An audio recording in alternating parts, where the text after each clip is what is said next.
acted better. The blacks were, the crime rates of the blacks, they had it better underneath slavery. Man, that's so prior to 1964. Right? So when people start trying to, let me land. I've been moderating, not speaking very much, and I'm about to go back to moderating. But look, when you have someone that's consistent with this type of rhetoric, there is an underlying hate. There is an underlying racism theme that binds the rhetoric together. Charlie Kirk struggles teaching anybody that has episode number 265 by candidate Congressman John Kitover in the 16th District, so bringing your daily dosage of racial identity politics to you. And go back and forth with them to try to see it from their vantage point.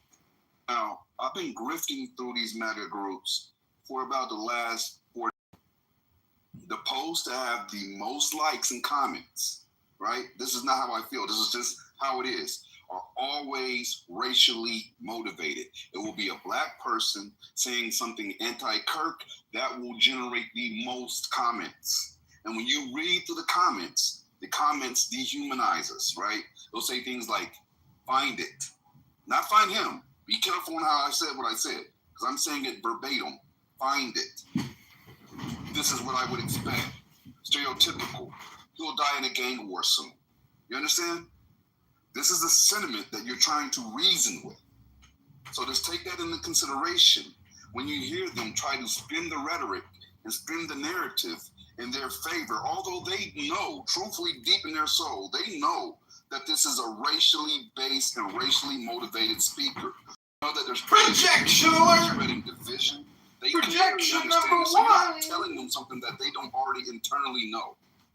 They're just in denial and want to try to see if they can recruit a couple more or change a couple more minds.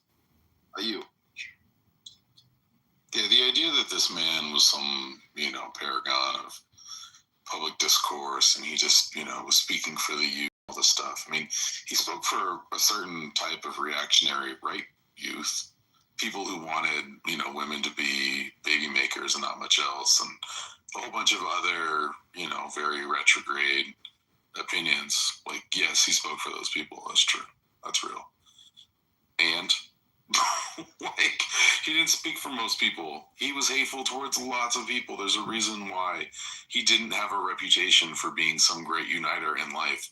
And it's just absolutely ridiculous that people try to say this kind of stuff, like to sort of completely change who he was after the fact. He was who he was. Like, he was not a great uniter. He said all kinds of terrible things. He had the professor watch list to try to intimidate professors. He would put people on the watch list for, basically just saying any opinion that he didn't like. That's not pro-free speech. That's intimidation. Bill Nye doesn't do that. This idea that Bill he Nye was the nice guy. Just because he had some campus debates, or I don't know if they were debates necessarily. Sometimes they were debates. These discussions that he would host does not mean that he was some incredible champion for free speech. And most of what he said was just fucking terrible. Terrible. The idea that he was an anti-gay, while at the same time he was constantly spouting off about his vision of what family should look like, that obviously doesn't include gay people. Like, that doesn't make any sense. The fact that he just randomly, apparently, would talk shit about Ketanji Brown Jackson and Kamala Harris, and all kinds of black women would come up in his speech all the time, or like black men were always prowling the streets to try to kill white men. I think that was something he said in the last week of his life. Like, this is not it's just ridiculous to say these things. And like, again, didn't deserve to be shot, but just a piece of shit in life. To take it a step further, one of the things I keep seeing, right, is the fight back theme, right? That seeing I'm talking about as I grift through the MAGA groups, right, is the fight back theme. But this is the weird part for it for me. All the violence and all the insinuations of violence are coming from the right side. When I'm seeing different posts inside these MAGA groups, like, let us go door to door, declare civil war, we'll cleanse, we'll do a righteous cleansing, right? That's coming from the right side. That's insinuating violence and death. When they're marching at Huntington Beach Pier, white man fight back, white man fight back, and then some of them are carrying arms. That's insinuating violence. It's illegal. I don't understand how the cops are allowing that. And they're not even naming who their threat is against because they can't. It's an open-ended sentence. White men fight back against who? Hello? The African American community has nothing to do with it. The left has nothing to do with it. Is this about to be more MAGA on MAGA? Because that's what the violence is right now. All right? So when you keep hearing this theme of being marginalized, and another thing I keep hearing them say is, we've had enough. It's time for us to take a stand. We're not going to accept it anymore. Accept what? We're not advocating for violence. We're not celebrating violence. We're adverse to violence, but you guys are pro-violence, and you're trying to justify it. There's nothing scarier than the wrath of the love of a Christian. They will give you a righteous death, a righteous, violent death, right? You don't hear the left side saying, we have to fight back, get our guns together, let's go shoot them, let's go be proactive because we know they're coming after. You don't hear that. You don't hear the violence. You don't hear the mob mentality. That is only coming from the right. So how can you fight back when nobody's fighting you? I would say it's not just the right, because I've been on Blue Sky and seeing some of the things that are coming is actually pretty despicable. That's one. Two, we can actually go and take a look. There was just a study. There was just a study done where they asked both the left and the right if it's okay for killing President Trump. And guess who the left came back and scored saying, yes, it is justified for killing the president of the United States. This is not fair, right? And what most people don't talk about too. Is that research? You can go, is that actual yes, research? yes, I'll post the Wow, survey. that's super interesting. Okay. Yeah. So again, and there was people, not anyone on the stage. I know I gotta preference that because there was no one on the stage, but there were people on Clubhouse saying that he had ketchup on his ear when he got shot. Was laughing, joking about that. We were talking about the president last year, and then we can go back to 2016, where you were seeing Trump supporters get their ass whooped on every single rally that was happening. Coming out, you had a lady named Bevelyn Beatty who was stabbed by Black Lives Matter, right? You have people getting their ass beat in 2020. I mean, so again, we know the ADL numbers. We know how they picked them. What, like the movement got together and decided to stand? She was in D.C. and she got Bevelyn Betty. I don't know if you know her, Bevelyn Beatty, whatever how you pronounce her name, who spent prison time, right? Who spent prison time for being at an abortion clinic. We're talking about cancel culture. She was stabbed as well. So let's not pretend that it's only one side. I'm not denying the fact that the right does have these violent KKK, neo-Nazis. Killed her in Charlottesville. But you have neo-fascists who are violent on the left. Did the left you kill have somebody? neo-cons. Did the left kill somebody though? Yeah, you can say you can say that when Antifa, who's been rioting for the last 2 months in Portland, right? You can say they're the cause of what happened in 2020. They popped it off after. You can say that the so people who have been killed. You talking about J6, the Antifa? No. J6 was one day. If you look at riots overall, Okay. if you look at burning, if you, I'm not finished. You guys gotta give me a chance to land. We just got William. No, I mean you guys get a chance to speak. I mean let someone else talk. So you have. Omari, I just want you to think about this for a second. I'm gonna give the mic right to you. Okay. This is how it feels, except for people who are losing their jobs for trying to voice their opinion, right? This is but you guys are pro that. You know, if you're saying you're against that, you're an outlier. Because when I'm in there, when I see people saying, "Well, he lost his life," fuck them if they lose their job. That's the general sentiment, right? And that will get thousands of likes and thousands of replies, and people sending screenshots of all the people that they actually were able to document and disrupt their lives, right?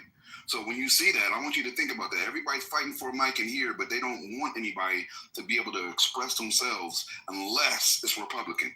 Anytime a left or a Democrat, or even an independent says anything that can be remotely construed as anti-Charlie, find them.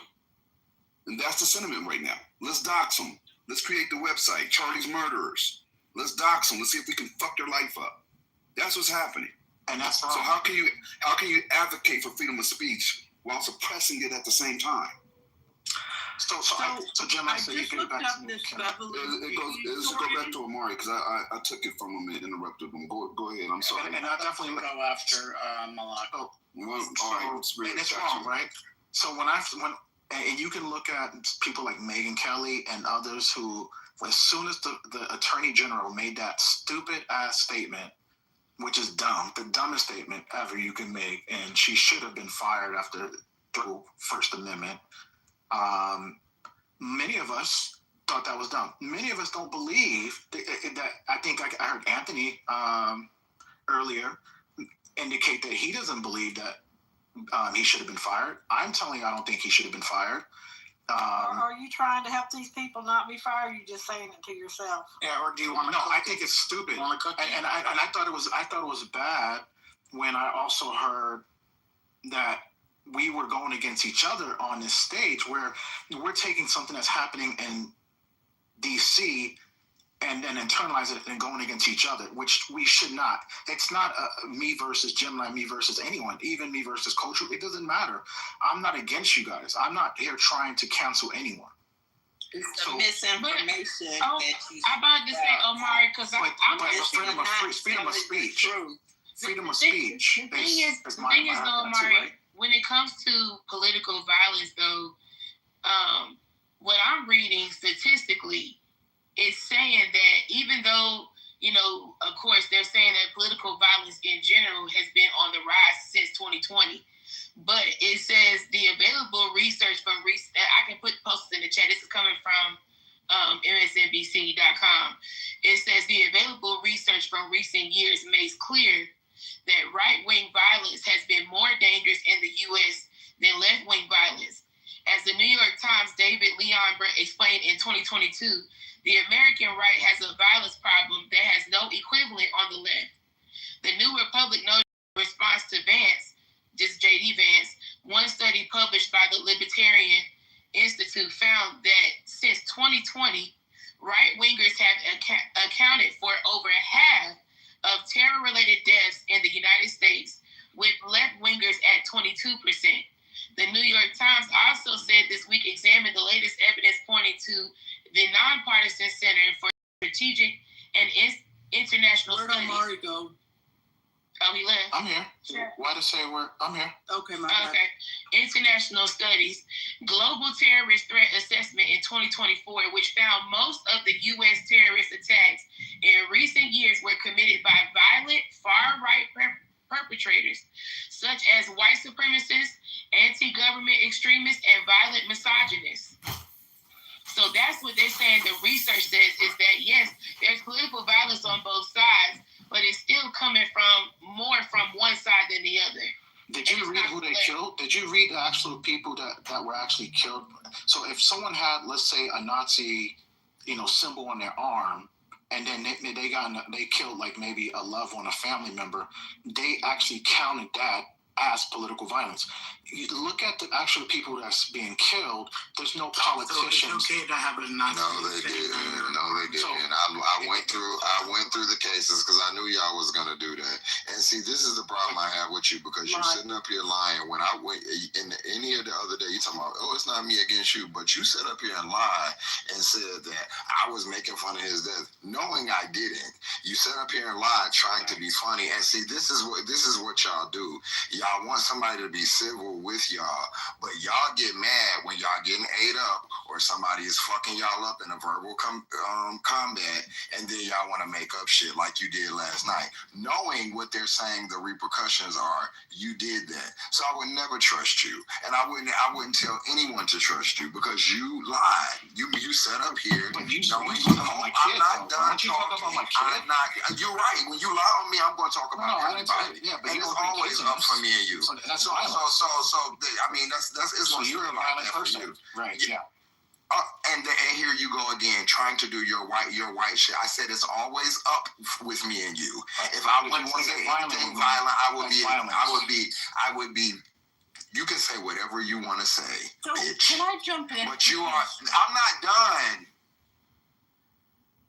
Yo, all that cutting off shit. I don't know why y'all be doing that, but that shit is corny.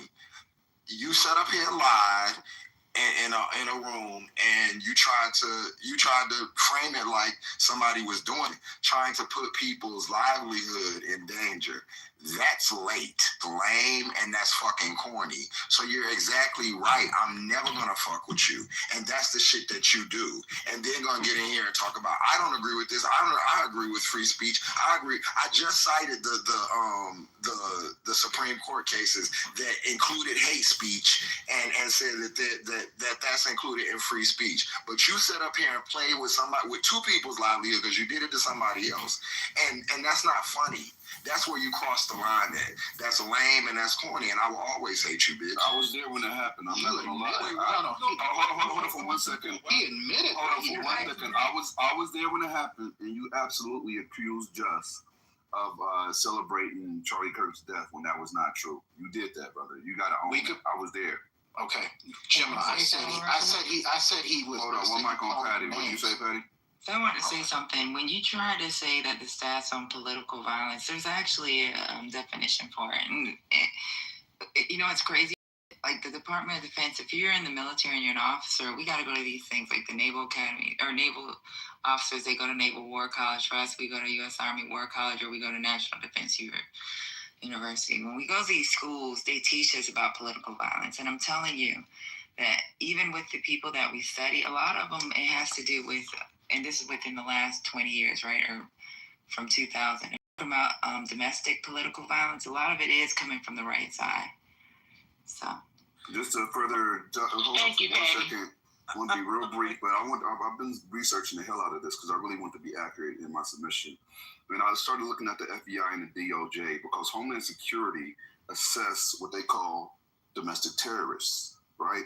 Which if Trump is really worried and concerned and send the National Guard to deal with all these urban threats, wouldn't you want to deal with the domestic terrorists that are terrorizing and causing violence and death throughout the United States, according to the FBI and DOJ? It says the FBI and Department of Homeland Security have repeatedly assessed that racially motivated violent extremists, particularly white supremacists and militia-type extremists, are the most persistent and lethal domestic threat to the U.S. The FBI Director, Christopher Wray, testified to Congress that the majority of domestic terrorism cases involve right-wing or white supremacist actors.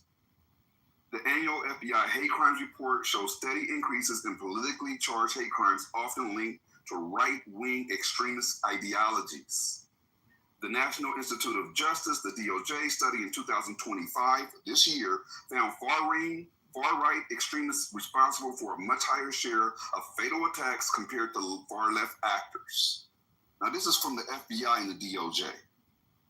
It is not coming from the left side. The stats and facts do not lie. Do the research. Okay, Can Omari, please. I just get one? Because there's a You lot. spoke about Bevel and Beatty, and I want to respond to that piece. I've been waiting. Okay, good. Then can I go after Malika, please? It's not my call, but so the Bevel and Beatty story, I just looked this up, and first of all, it's on the New York Post, which is owned by Rupert Murdoch and is a notorious propaganda rag, but let's leave that to the side. So apparently in 2020, she claimed she was with some Proud Boys, and then they said they were stabbed, and they said that it was by Black Lives Matter DC activists. A DC spokesman, Lieutenant Ralph Neal, initially told local media that the suspects were members of Black Lives Matter, repeating what the Proud Boys had told them. which the DC branch group called a lie.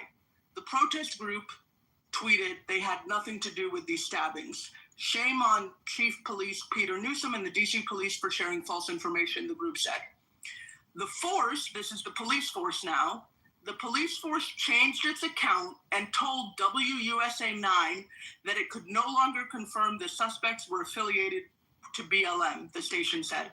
A press release from the police station later also stressed that officers, quote, cannot verify any specific affiliation of the suspects, end quote. So that's the story about Black Lives Matter stabbed somebody. It's not fucking true. Okay, cool. Can I just go ahead and say something real quick? So did he lie? So okay, I didn't lie. It's an article and it said that Black Lives Matter. So they came back later and then changed the story. Okay, cool. So thank you for that. I appreciate that. Thank you. Story. So it's straight, you jackass. that's changing the story. They got it straight. There you go. Whatever how you want to word it. I don't care. With that being said, but then you repeated that irresponsibly. Why did you ever just? Because I don't believe it. I believe that. Where we had made an Jesus, Omar, you gotta before you open your mouth, bro. Didn't we make an agreement earlier? I'm sorry. Didn't we make an agreement earlier before you open your mouth? You'll Google. I know Beverly, and she still says that she is Black Lives Matter. She was talking shit. So. We can't have a conversation without integrity and facts, man. Like it is. So maybe have an opinion. I don't want to have an opinion versus opinion conversation. Let's stick to the facts. So you don't believe the police. So you don't believe the police. And we had her on Clubhouse when she was doing her church. That's one time he believes him. So we had her on Clubhouse, and when we in one of the houses, and she said it was 100% Black Lives Matter because but what did the police say? She was trying to paint. Okay, I'm gonna go by what I believe the woman. Right, I believe the young lady. Oh, now you believe women over a law enforcement agency. Over a law enforcement agency that was accused of actually lying on data. But I don't want to get sidetracked. Are you doing a bit right now? So, anyways, let's talk about. You said political. If you look at the people, again, political violence. Look at the people who got killed, who are actually politicians. There's an actual definition on how they define what is political violence. Right, but so what happened to Charlie Kirk? They just come up with names and say this is a political violence thing. So if you look at the ADL, you look at the Cato Institute stats, and you look at who they claim that these white nationalists killed, their definition of political violence. The Cato Institute is, bro. If you look at what they claim as political violence, it doesn't match, right? Because political violence is what happened to Charlie Kirk. Political violence is what was going to happen to Jeff Kavanaugh when they was going to shoot him. That's political violence. Violence is what happened to President Trump. Political violence is what happened to Trump supporter after each rally. In Minnesota who were killed in their beds with their husbands. By someone who was appointed by a Democrat governor. Look at it. Google. Do you know that you're crazy? What difference does that make? We can be quiet. No, I want to say this. I am a liberal. Everybody. No, look. I was waiting to speak for a while. Thank you. I want to point. Well, he just said I was going to say something else, which I'll get to in a second. But he also said that he's talking about the Democratic governor appointed this guy, and if you know anything about that specific story, okay. This is not political appointees. So that fact check wouldn't matter to him because he just repeated that lie. And then part two, he couldn't even say who the fucking Cato Institute is. He thinks it's some lefty, tanky fucking think tank. He doesn't understand. Do you know who it is? I know who Cato is. I brought it up. I've seen all the stats that's been posted from the. Do you know who the Cato Institute is? It doesn't matter. I'm disputing their. I'm disputing their numbers, and I just gave you like Steve Scalise, who a leftist tried to kill an entire Republican Party. You can so there you go. You have the numbers too. You can cherry pick the 20%, and you're still going to be wrong. Because I'm going to pick the we one have, politician we have got much killed. more. No, you're going to cherry pick to create this narrative that it's the left. You're going to keep interrupting me or what? There you go. You're going to keep interrupting me? No, Scotty, you're go going to ahead. cherry One mic on pick you. the 20. Thank you. So he's been caught in multiple lies. He won't stand on business, on the truth, even when presented to him. He doesn't know who the fuck the Cato Institute is. He may know who the AADL is, but he doesn't trust their numbers either. The Cato Institute is not fucking left.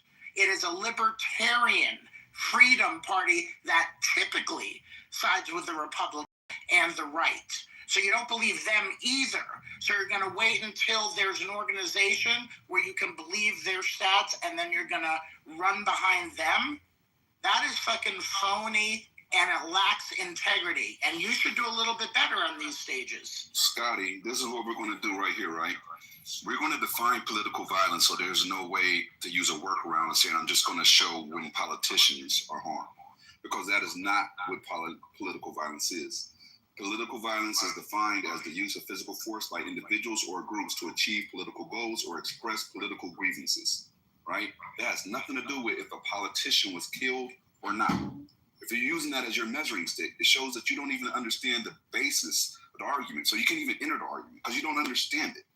There are key elements, hold on 1 second. There are key elements for political violence. It has to be politically motivated, has to have the use of threat of violence, and the actors involved have to have state actors, governments, police, military, non-state actors, terrorist groups, militias, protesters, or revolutionaries, right? So you have to be able to define it. What you're trying to say is, I'm going to find when politicians are killed. It's far broader than that. You don't even understand what you're trying to define or what you're trying to find stats for. Are you? This is an easy combo, man. So look, check this out real quick. So it's when you go to other countries and continents and shit, you see that they don't have as many guns. So they don't have as many murders and violence and all that other shit. In the U.S., we got all type of shit going on every day. The people with the most guns are the Republicans. The people that's supporting the 2A, the fucking gun owners. Like, I mean, it's simple. It's not even close on either side. The people that's teaching their kids how to shoot in the backyard. Them the motherfuckers that commit the most violence. The ones that were granddad and them. You know what I'm saying? Come on, man. The ones with the Confederate flags in the back of their trucks and shit. Those are the ones committing the political violence and all the other violence and snipers and shit. Anybody knowing how to snipe at 19? Unless you serve, he ain't even served. He just know how to shoot. A lot of them know how to shoot. We know how to play dominoes and shit. We be playing basketball and shooting free throws. They be shooting in the backyard. Shit crazy. Go ahead. Well, you guys don't even look to see what these studies show. They don't even look at if they actually voted. That's why I know your stats are super ass. The ass, plain ass, stinky ass. They don't even know. So, for example, they don't even use, like, let's say someone in the hood kills 400 people in 1 year. That's not included in political violence. But if a white person with a swastika on his neck kills someone, regardless, it could have been over meth, right? That is actually counted in their political violence. That is not true. So that's not true. You can look. That's not true.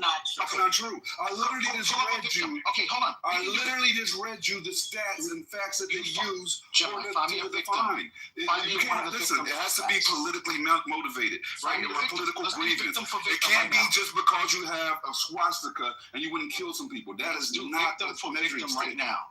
We can do victim for victim. You can't because you don't even know how to define a political violence victim. Okay, you already defined it for everybody. So why don't you start bringing up the victims that have been killed and name them, and then actually put the political. No, why don't you?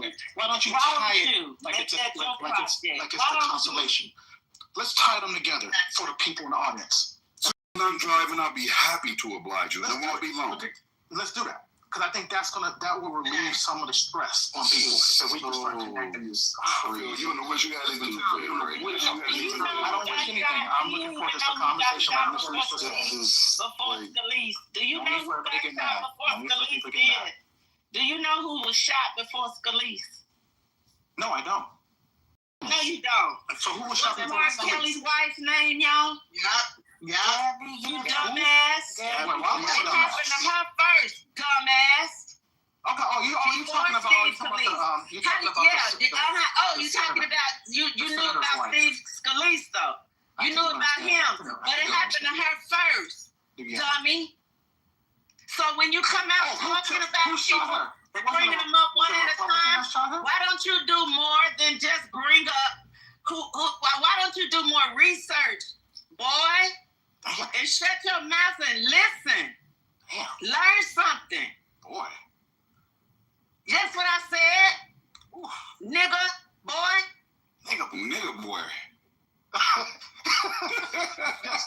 She's a That's coming out of your mouth.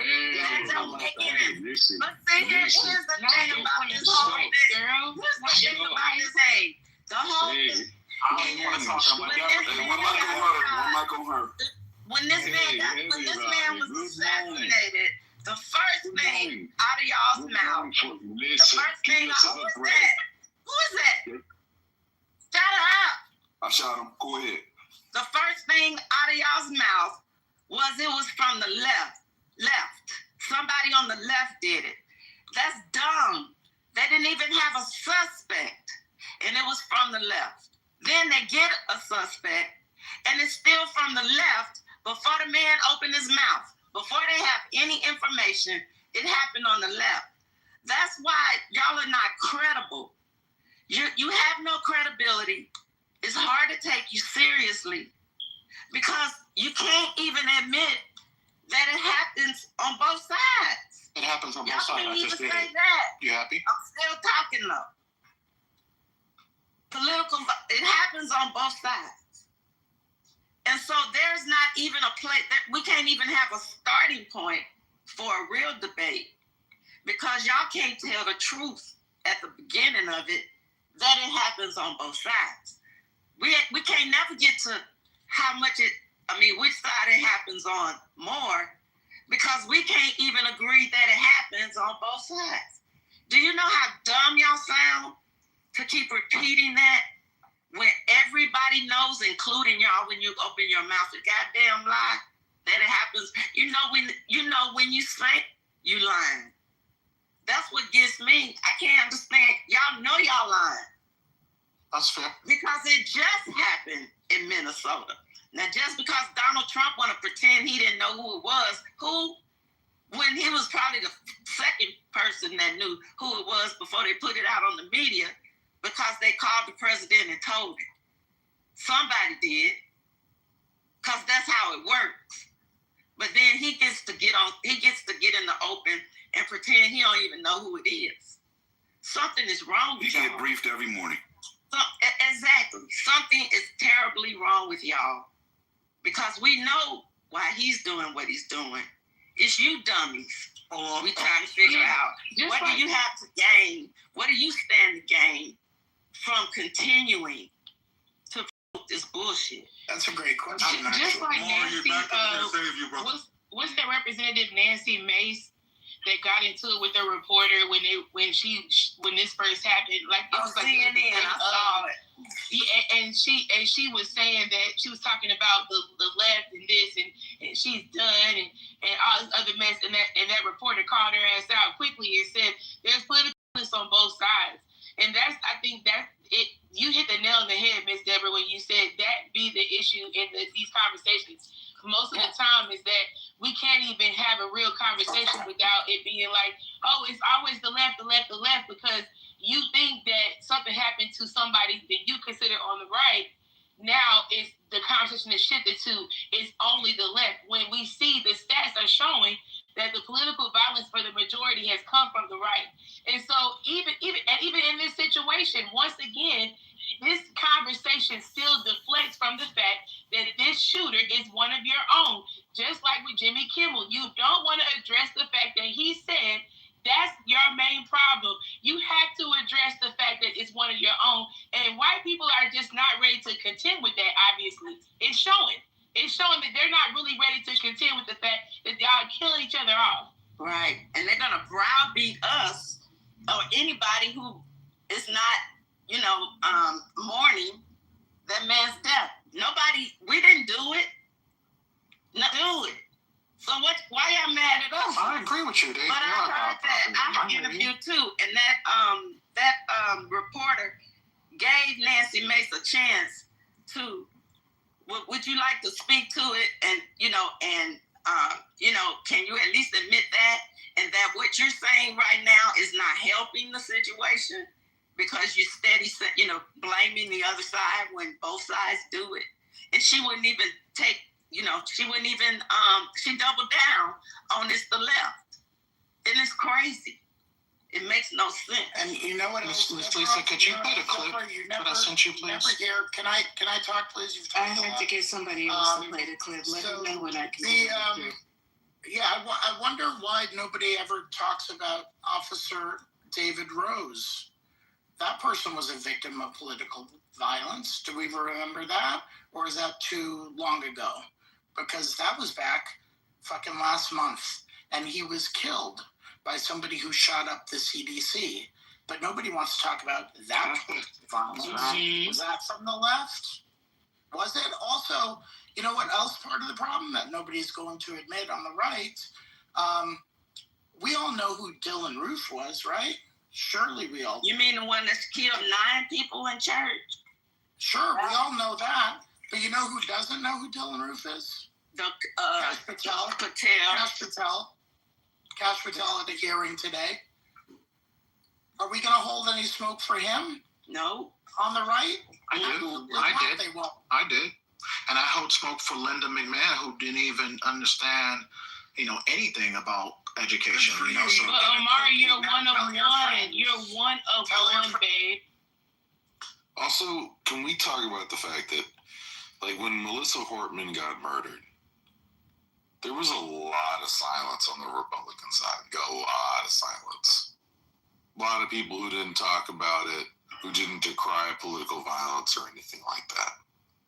The situation with Charlie Kirk getting killed, despite him being someone who, let's just say, the entire Democratic Party disagreed with vehemently. Every single statement was decrying political violence. Been murdered.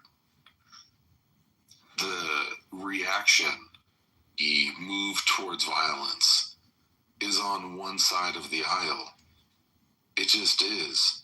There's only one side of the aisle that pardoned, hundreds of people, including people who were on camera beating the shit out of cops on January 6th, which was absolutely an act of political violence. That was one side. How many Republicans have said it was a miscarriage of justice that Donald Trump pardoned violent criminals who were were beating up cops? I don't think I've heard of any. And a lot of them were the people who were saying, well, he's not talking about pardoning all of the J6ers. He's only talking about the non-violent ones. And then when the violent ones got pardoned, they didn't have shit to say. And this has been I don't stop. I haven't talked that much. We're good. So the idea that there's some kind of equivalence on each side is just not borne out by the facts. And probably more importantly, there is a role that leaders have when they choose to be a leader. And that's to diffuse violence and to call on our better angels, as they say, right? There are very few who are doing that. Very, very few. There has been a rush to use this for whatever political momentum, political advantage that they possibly can find to do things that are completely unrelated, that have nothing to do with anything. They're collectivizing responsibility for the murder of Charlie Kirk when it was one crazy-ass dude out of St. George who we still don't totally understand and may never. This is what the right has chosen to do. The left has not chosen to do that. When Steve Scalise got shot, it was a widespread condemnation, both sides of the aisle. And so we just need to remember, not just what have people done in the past, but also what are they setting up for the future. And Donald Trump has been the most irresponsible president I can possibly imagine in the wake of the Charlie Kirk shooting. I'm done.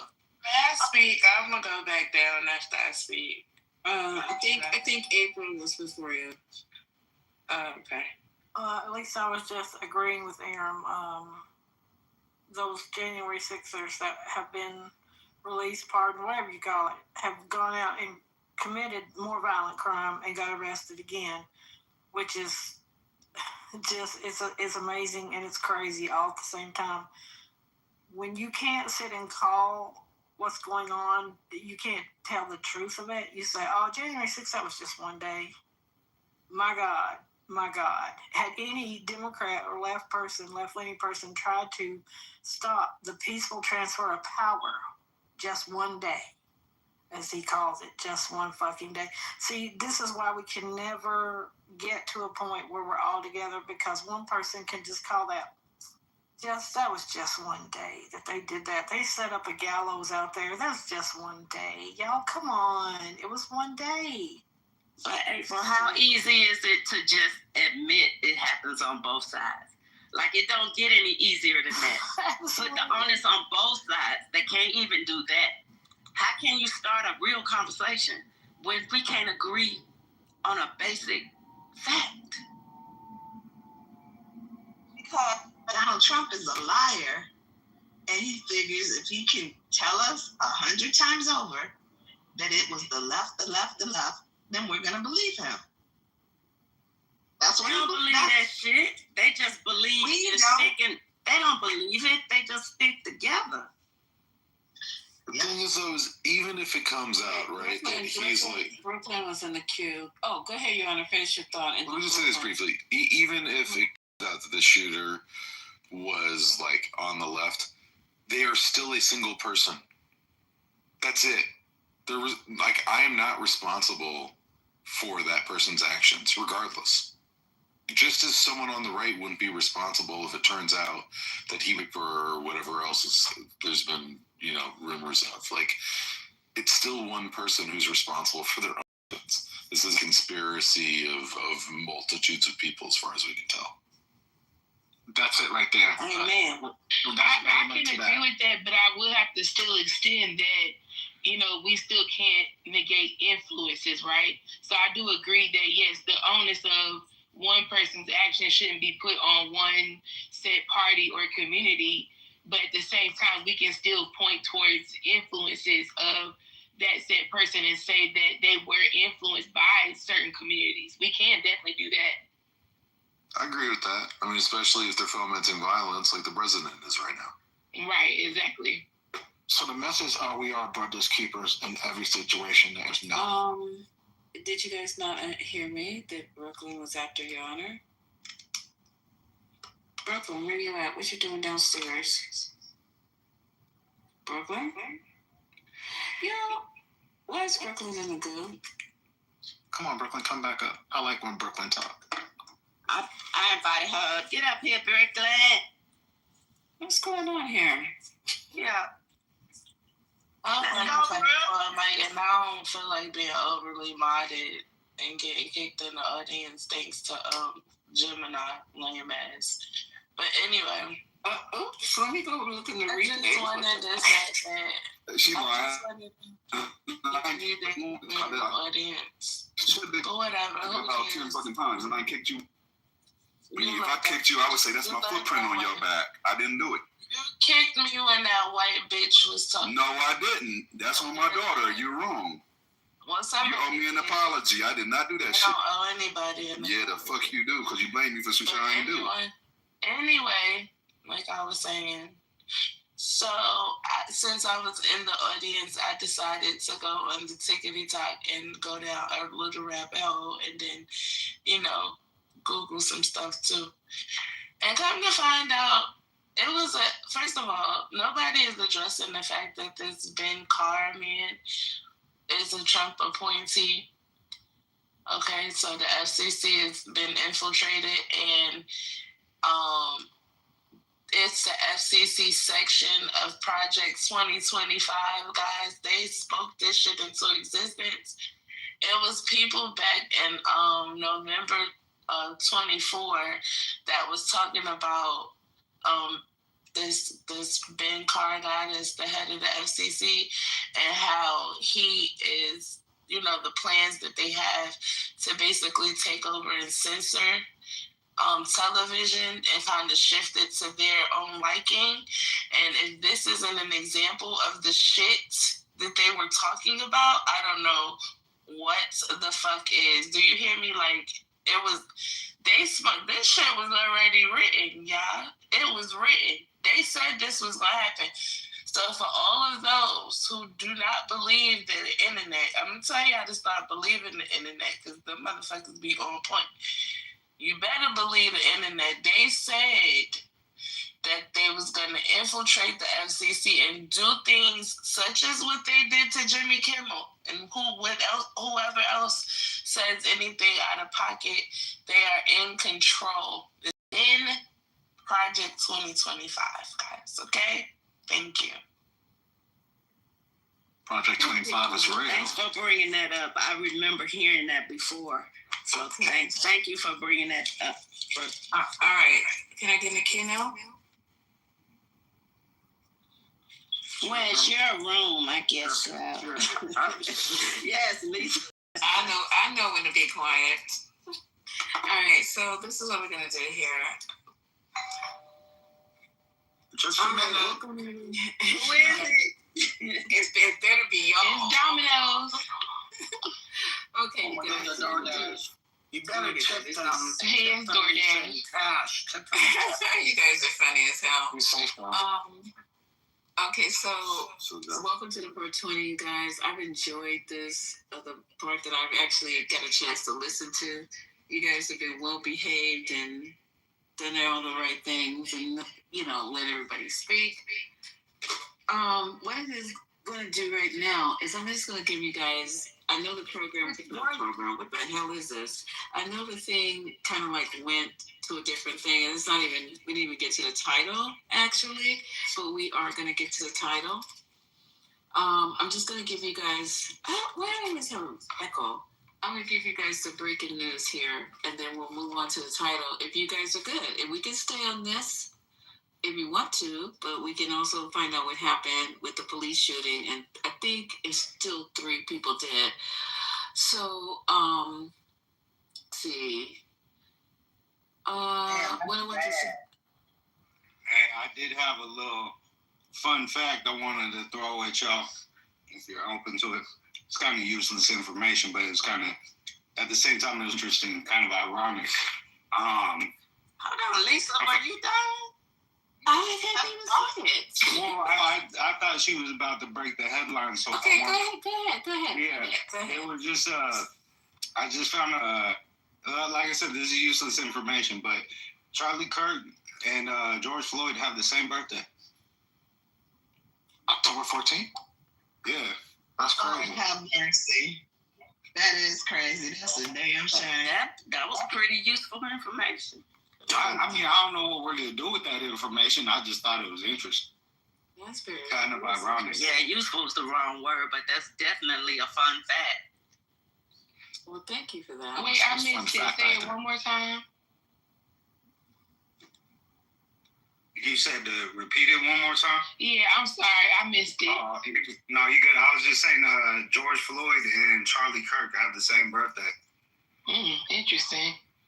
Yeah. Well, that's interesting. That must be why I keep seeing these memes of, like I seen a meme the other day of like the floodgates of heaven, and it was like George Floyd and Charlie Kirk with wings, and they were shaking hands. I was like, what the hell is this? Yeah, they've been doing that for a while. What we're gonna do is we're gonna finish talking and saying what we gotta say, but we're gonna let Lisa finish. Nobody else come off the mic until Lisa finish. Go ahead, Lisa. Oh, I appreciate that, Alex. Okay, so here we go. In breaking news today, we already know about Jimmy Kimmel, and next, Trump has been barred from the UK conference after the clash that he had with that Australian journalist. Remember that? When the journalist was asking a question, and he goes, well, maybe we should investigate you. Did y'all hear that? Remember that? I have to play it because either didn't know it or didn't remember it. Well, now he's been barred. He's over in the UK right now, and the network has barred him from the press conference after that particular clash. So people not over there, they're doing the real work.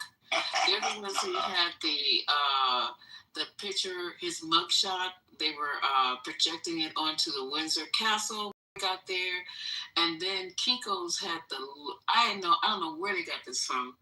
The picture of him and Epstein was as large or as long as a football field. I don't know how that was gangster. And then they had on a news station, they did I'm rounding up to 3,000 lies he's been told since he has been in office this term. They had it on the news station to tell all the lies that he's told, and plus they fact checked them, and it literally stayed on for 24 hours straight. Hold on. Now, the Federal Reserve is going to cut the U.S. interest rates for the first time since December. That's going to happen. It just happened. Oh, it already happened? It already happened. Yeah, today. Okay. Let's see. One more, you guys. The family of the black student found hanging from a tree on the campus has hired Ben Crump. Trump says he plans to designate Antifa as a major terrorist organization.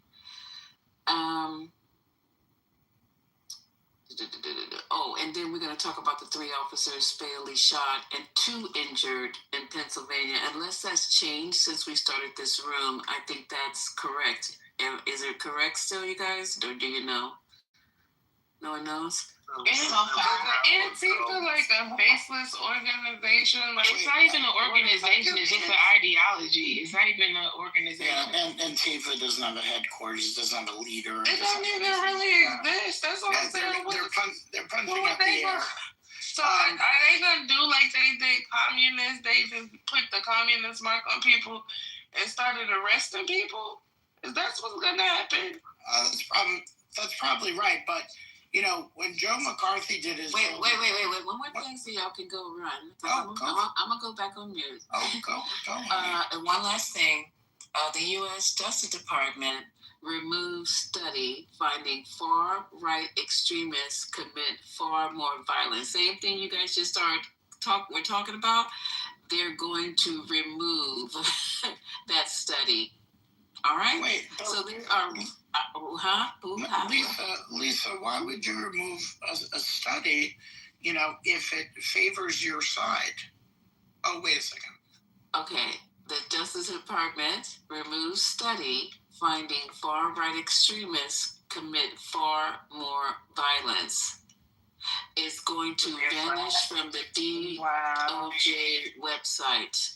They are rewriting history in your face. You know what, Lisa? I think they already scrubbed it, because literally when I was having this conversation in another room just a few days ago, I pulled that link, and when Omari was talking, I tried to pull that link again tonight, and it is gone. I see what and I'm that was saying. a .gov link, so you're right. They did scrub it. You think I'll be over here just moisturizing and hydrating, don't you? I be looking up everything. Look, every time you guys have a subject and I don't know, I go and I look it up, and that's what's going on, you guys. So I had to jump in and do it before it gets too late. Lisa, isn't it a total infringement on freedom of speech? Yeah, isn't it poetic, Lisa, that the country that we fought and so many people died for our own revolution against the United Kingdom, they are now fighting harder for our freedoms than the Republican Party is in our own country. I think that's very poetic.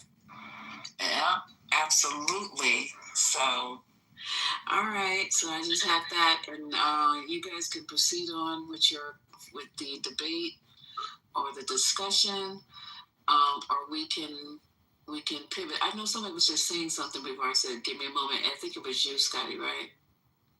When you finish, I wanted to say something really short, Lisa. The other boy in Mississippi was mixed. Oh, like mixed how? Black and white. Oh, so he was. Okay. So both of them were black. Black. Now, right. So that's two. That makes two black men hung, and both were in Mississippi, right? Right, and you know, there's a group with two guys that came out with a song today that they are allowed to be played on the radio, and the title is "Hang 'Em High at Sundown." Oh, come on, Alexander, for real. It's on YouTube. It's on YouTube. Somebody put that in the chat earlier, and I forgot to go get it. Who was that? Was it King? I don't know. Earlier today, she was talking about a song, but hers was a rap song. Are you talking rap, Alexander? He's talking, you know. Actually, if you want to call that rap, it was a black group. Is it yours a black? No, this was a white group. Okay, I think this one was a black group, and they were rapping. Okay, Lisa, I have a clip to play also. Oh yeah, go ahead, Scott. It's really short. This is just the congressional hearing with our dear friend Kash Patel, which, by the way, was a podcaster, as is his associate running the place, appointed by Trump. So I just want to play this little clip here.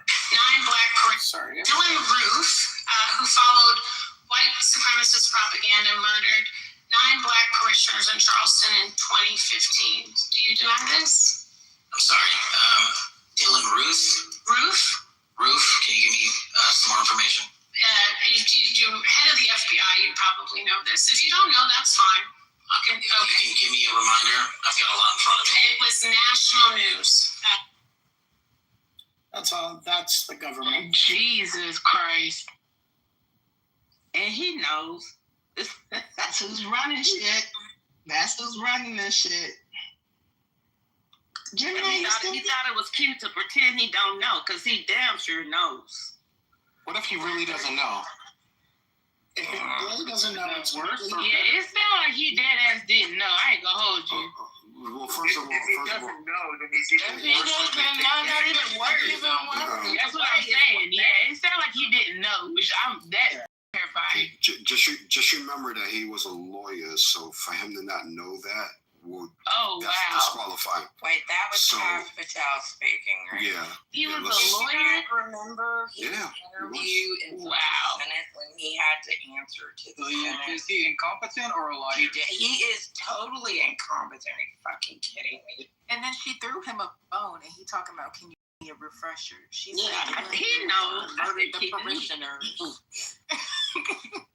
He sounds just as slow as that dude that was running FEMA during the Bush administration. What was his name? And he was like, "You're doing a fine job during Hurricane Katrina," and was doing a horrible job. What was that guy's name, y'all? Michael Brown. Mike Brown. Yes, Michael Brown. Heck of the job, Brownie. I just want to say that Crocodile Patel is a disgrace. Well, did you guys see that clip? Where with the Secretary, the Education Secretary, McMahon, she didn't know who Ruby Bridges was? Oh, wow. Who didn't know? Believe it or not, there's a lot of people who don't. Who didn't know? Not McMahon. I forgot her. What's her? Linda? Linda McMahon. I want to say Stephanie all the time. Linda McMahon. Vance. Yeah. She didn't know who Ruby Bridges was. That was the most embarrassing thing I've ever. Well, Donald Trump probably don't know either. Honey, she's white. Why? I mean, Donald Trump don't know who. Ruby Bridges is important. Like that's his. She is. I agree. Donald Trump. I guarantee you, he don't know for real. But there are people that don't know because that's never been part of their teaching. That there's never been that. I'm serious. And thanks to Donald Trump. I believe you. Anyone who goes to the Smithsonian won't need to know that either. But can I say something real quick? Ramona and April. Hi, baby. We're what? Ramona or April, what do we do? Go, you're in the queue. Go. Oh, shit. I was like, that dude. I wanted to say something because I've been listening to this shit for couple hours now. And out of anybody in this nation that should understand political violence more than anyone else, it should be the Black community. And the fact that there are people here that don't understand that everything that's ever been done, every body that's been hung, every cross that's been burnt, every body that's been buried or left in the ditch was political violence. And that's what the Civil War was fought over. And even if somebody did it because they thought it was their divine right as some fucking whatever, it was still political violence because it was their political view that also led them to believe that that was the right thing to do.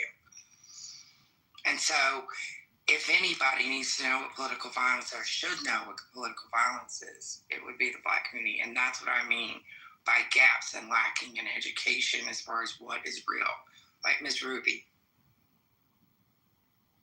So that's how I feel about it, and I may be wrong, and I might be out my lane, but that's something that everybody should know and think about and digest and understand, because it's coming again if we let it.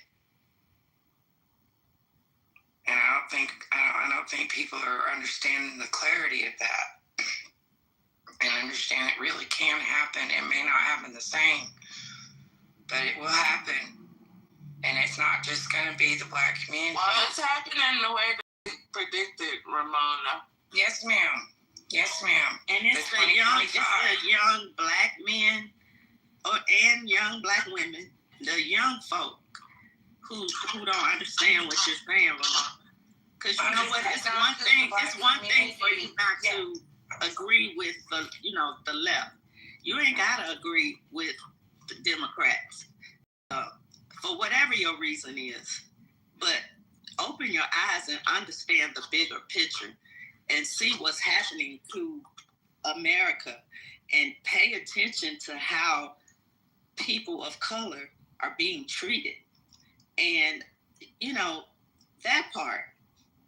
And stop participating by agreeing and not being able to see the other side of what your political belief might be.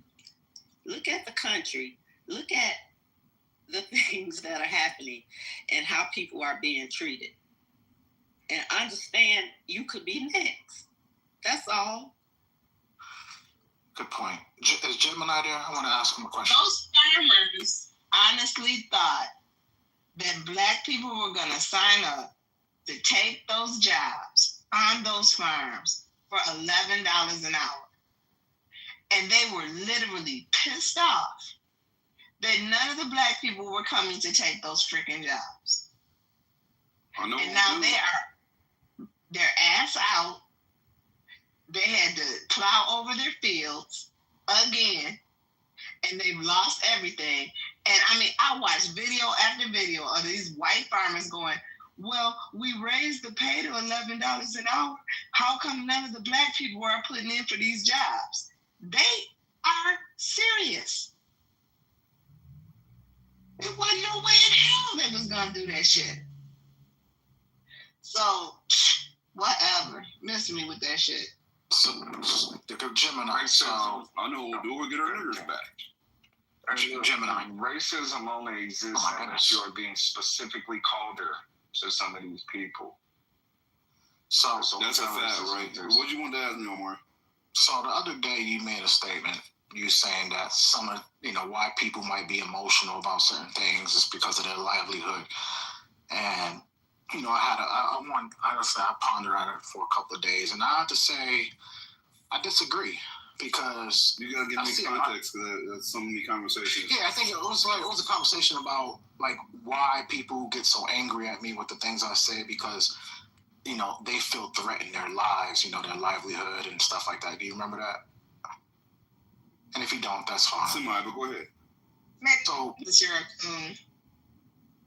yeah, right. That's that part. So if people really were truly scared, as they say they are, they would be hiding, right? They wouldn't be on these apps. They wouldn't be living life, because sometimes I hear people, do the whole Chicken Little, the sky's falling thing. And then when I hear another conversation like, man, y'all popping bottles, things are going great.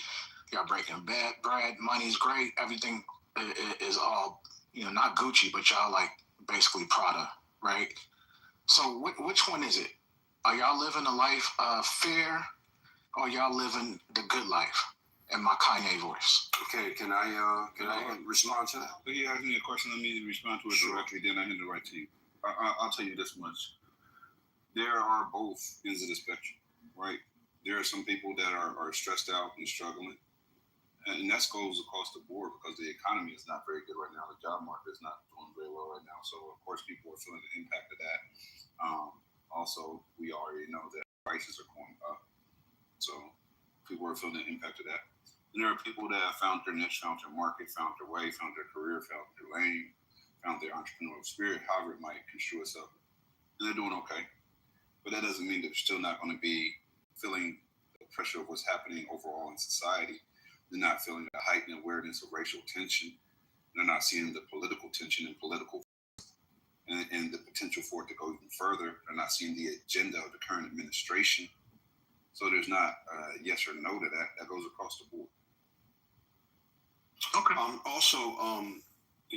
So people are genuinely trying their best to fight those who want to fight. And the reason why is because, I don't know if you know, but there is such a thing as being suppressed to the point where you're just silenced. You do know that that's a thing that happens, right? Like, people are suppressed to the point where they're silenced, meaning you scare them with doxing, potentially getting them fired from a very needed job, right? And at the end of the day, that's completely unfair. So, but there are people who's like, fuck it, man. I'm just gonna go all in. Okay, I will be, silenced, just so the person who's scaring me to death with things like doxing could just win. Not because they made a good argument, but because they hung something over my head that is just threatening. So people are just like fed up. Like they're taking it. I know I'm taking it. Please, people could probably dox me all day long, right? I mean, it is what it is at this point, right? Am I afraid? Not really afraid. I think that it's I'm just taking it. It's pretty dangerous, but I'm not going to be silenced, period. No, because if you're not right, then I'm not going to just let you run over me. And there are plenty of people, and I've spoken to them, who are just like, have the same sentiment as I do. We're not going to let people just run over us. No. Okay? Even though the things that you stated, right, could possibly happen. And the fact that you even brought up that in the question, it's kind of interesting. The fact of the matter is, people are getting ran over and they ain't doing shit about it. Let's just be honest, because ain't nobody doing that.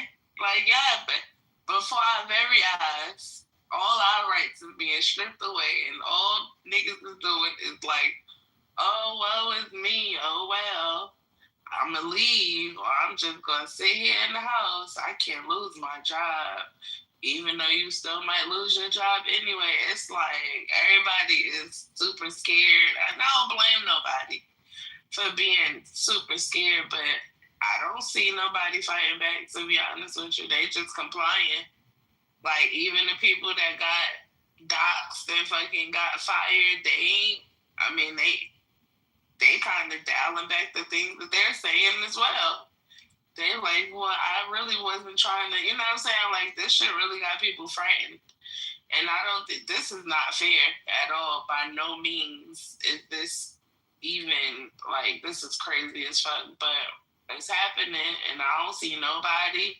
Like, I'm literally going through social media as we speak. And I'm just watching the news, too. I ain't anybody like pushing back. This Jimmy Kimmel shit is crazy. This Jimmy Kimmel shit is crazy. But you know, Brooklyn, wouldn't you agree that this has been happening to women and gay oh yeah, that's why I'm not shocked. Yeah, what I'm shocked about is that men aren't pushing back at this. Like, the men folks do we have any male allies? Because I'm shocked that there isn't a man on either side, liberal or conservative, that's like, yeah, this is going too far. Well, I think it just happened, though. I don't think it's going to go. I hope so. I mean, it just happened. So I'm keeping my ears open, Deborah, because if ain't nobody said nothing about this. It's got to be. But I mean, we know this administration will push all the. They'll go to the hilt because that could just give them time to fuck up shit, and they know they're gonna end up in court. That's the whole purpose, is to tear it up. That's what the FCC. How can the FCC be sued? Something got to happen. This ain't. Something has to happen. This right here, this is going too far. I ain't never in my life thought that this type of shit was really gonna happen. It's the flip-flopping too, because when Pam Bondi came out and said we will go after anybody who says any hate speech, they literally had to reel it back because they are the main ones that be doing hate speech. And they was like, Pam, you going too far now. They had to play her a clip of Charlie Kirk talking about, freedom of speech. And so she was like, yeah, well, we're talking about, she cleaned it up with saying, I'm talking specifically about hate speech that results in violence or, is planning violence, et cetera, right? Mm-hmm. Fast forward the very next day, the FCC talking about ABC needs to figure something out with Kimmel. There's an easy way and a hard way to do this. This is what the guy from the FCC said on a podcast. And that's what cued everything. The fact that the FCC person can be talking shit on a can be talking shit on a podcast, and then that translates into people actually making actions and moving because they taking it as a real threat is really crazy. We about to turn into communist China. And the thing is, that podcast clear without showing a conflict of interest, and they're not even addressing that conflict of interest is crazy too, Kim. Right. Did you guys hear about systematically messing with the airwaves anyway? Because that's why they went after the NPR and all of that. So Brooklyn, did you hear about? Crazy. Did you hear about the Biden administration? I don't want to hear nothing else. Did you hear about they had Operation Arctic Frost? No, did you hear about? That's a question. Have you heard about Arctic Frost? No. Anybody in the stage heard about Arctic Frost? Obviously not. But is it in comparison to Arctic Frost? Yes. Put something in the chat. I got you. Arctic Frost, y'all. It's crazy. It should upset everybody on the stage. We'll see. You're posted. Why are you even bringing it up if you're not going to explain it? What the fuck? I'm trying to explain. You cut me off.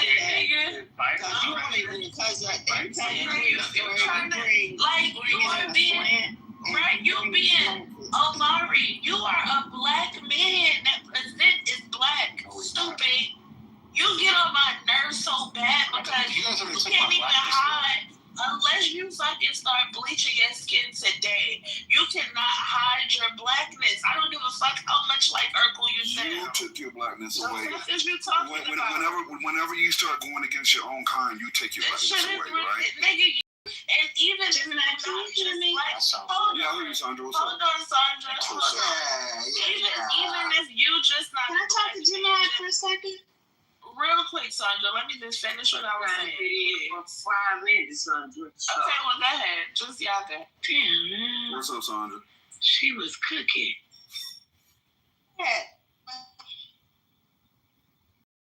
What'd you say? You don't stop now, Sandra. Go ahead. Can I get a word in? Sandra, you I'm just feeling really conflicted right now because of this situation. And my dumb ass raised my sons. My sons never even had fucking water guns. They are 34 and 35, never had a real gun in their lives. Their father was a fucking gun fanatic. He almost killed me one time while he was cleaning one of his fucking guns. He had fucking guns in his gun safe, big enough to kill a fucking elephant. So I never let my sons play with guns. And now I am conflicted. I decided to go and get my license, but now I'm worried about my sons because once I divorced their fucking stupid ass gun toting father, they have never been around him. So I'm freaking the fuck out, Gemini, because this shit is fucked up. These hunkies are tripping. I'm so glad I don't have to get up and go to work no more. I don't have to drive. I don't have to go nowhere I don't want to be.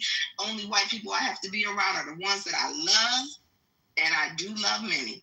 But those are the only white people I have to be around.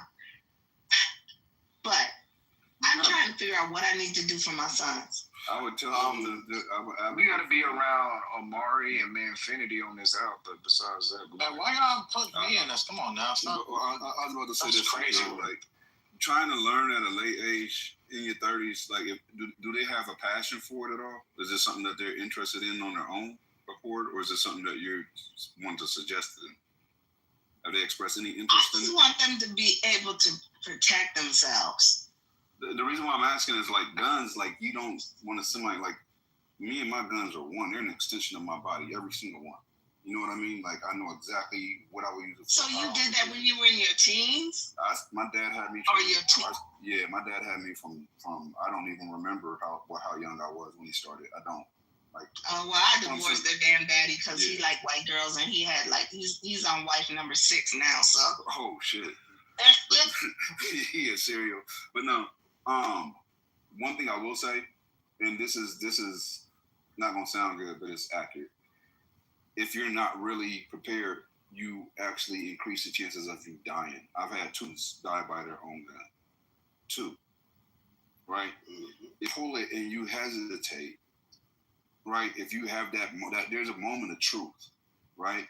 And when that moment of truth comes, a lot of people that think they would shoot don't. But you just up the whole level to a life and death situation. You escalated it when you introduced that weapon because that's a life or death weapon. You're not supposed to shoot to injure, right? And I get a lot of flack for that, but I'm not shooting to injure. I want to down a lethal threat, right? So I'm going to squeeze multiple times, center mass, every time. That's just me. If my finger enters the trigger guard, I'm definitely squeezing 3 times, minimum, right? So okay, I was gonna say to Brooklyn, Brooklyn, you're 100% right. Because I didn't see this type of thing happening when Martin Luther King died. They were mocking his, and I didn't see anybody getting fired from their job then. You know, this is it. I don't know what this is that we got to be so suppressed that we can't even say this man's name. This is terrible. So I wasn't finished with 100% right. No, but I let Sandra go. I told Sandra to go before me. I was after Sandra. Right, but I should be able to give a full response, which I'm going to do respectfully. I was about to anyway. Sandra, okay. Sandra, what I was about to finish saying was this. I would tell them to get some. If they have any interest in weapons, I would tell them to pursue it. If not, at least have them get bear spray. At least have them get a stun baton. At least have them get a Ring doorbell or cameras on their home. You know what I mean? At least have them do the minimum as far as defense goes. At least advocate for that. It was mentioned about the interview. It was mentioned about an interview with TMZ and Pam Bondi. And the first thing that came to my mind is like, wait, Harvey Levine, he's a lawyer. She's a lawyer, I guess. What was his response on what she said? Did you guys cut off Alexander? No. Alexander, were you speaking? I was trying to get at you for a long time, a couple of hours now. Wow. No, hold on. No. I'm in the. Sorry, you guys. The phone is on the computer stand, and I'm over here on the other side. Can you guys? I haven't had Alexander speak. Aleph said he's been waiting for 2 hours. That part is not true. I've heard Aleph in the last 30 minutes at least. No, you haven't. He ain't waiting no 2 hours. You haven't heard me. I have not spoken at all. Okay. Yeah, that's not true though, but okay. I've spoken. If you wanted to you've been speaking the whole time, man. Stop lying. That's crazy. Okay, I've been speaking the whole time. Who said that? Gemini said that. Gemini said that, not me. Okay. Why everybody just throw me under the bus? That shit crazy. I know one time earlier you were they tried to get you to speak and you weren't at the mic. Yeah, I did call for you at the mic. You weren't there. To speak, and somebody said his fucking ass was late. Too late. And then I tried to.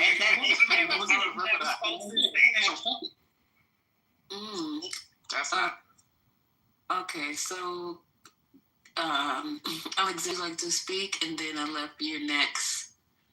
No, I'm going. Back, you guys. I don't need to speak. I don't think I'm allowed to be here. Dark has been trying to talk. Okay, huh? What you say? Somebody else cut me off. I said, Dark has been trying to talk for a while. I'm watching the stage. He came off his mic a couple of times. Oh, okay, go ahead. You guys got it. Now I'm at the phone now. I was trying to get ready for work. Go ahead, y'all. Is he on stage? I don't see Dark. Where y'all see Dark at? He's dark and it's too dark. You can't see him. Here am I. Here thou be. They said you were coming off your mic. Go ahead, Dark. Speak up. Oh no, I was just gonna say, it is incredible to me that Republicans choose to look backward when they refuse to take responsibility for things that are happening right now. It's always, what about Biden? What about Obama? Not happening right now. Trump can incite violence right now, and they're like, oh, well, what about when Biden was investigating these other Republican groups that were also inciting violence? For example, Charlie Kirk had a list of professors that he encouraged his groupies to go target. Yeah, maybe they should investigate it, but that's all they got. Oh, what about, shouldn't this be this bad? It's cowardly. And I don't understand how they can be so cowardly about this. That's what Omari tries to do. Omari tries to go and shine his cowardice on all of us. I don't understand it. It's strange to me. Omari, hold on. I want to answer somebody in the chat. They wanted to know if I was around when Martin Luther King got killed. I was a teenager when Martin Luther King got killed. Come on. Rest in peace, MLK. Oh my God. Hey, period on Alexander. Period. Well, I was going to ask her a follow-up on that. Are you up for a follow-up, Alexander? Go ahead.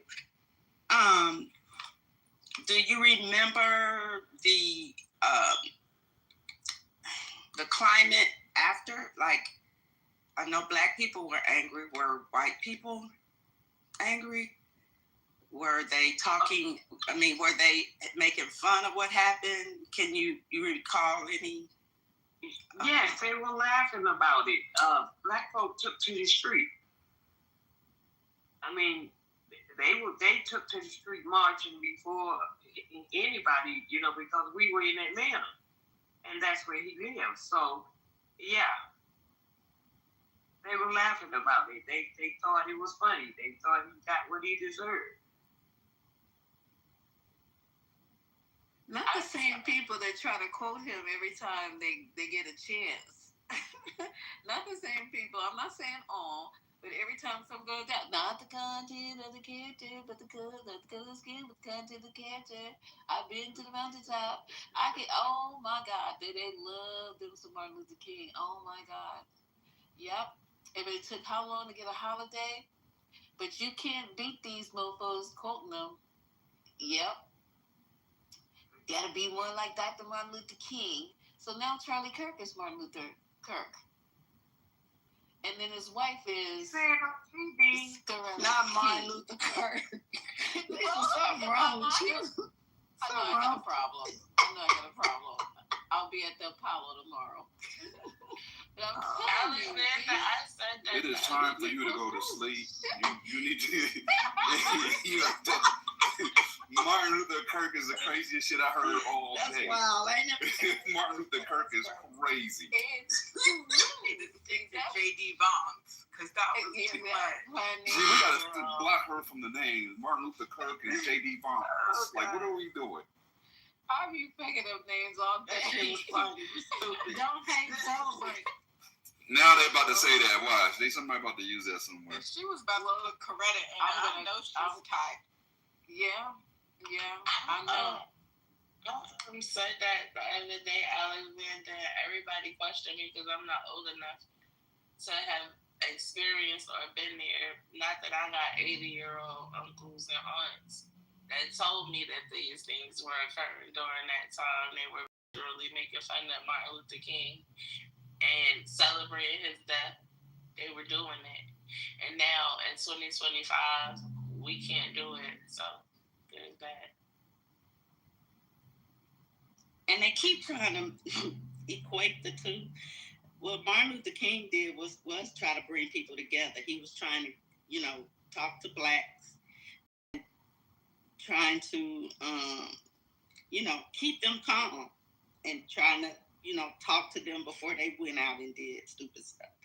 And when they did act, they did it in a nonviolent way, right? And it seemed like that made them even madder. Like they were trying to push them to have violence so they could have a reason to start shooting and killing people, which is what I believe they're trying to do now, is to make people so mad that they will jump first so they can have a reason to kill them. That's why they infiltrating these black cities so they can be in position and hanging black men killing folk whenever they get ready, and why these black men in these rooms can't at least understand that, see that for what it is. I don't know what's wrong with Notorious, his booty clapping ass, and why don't you guys offer this up? Right.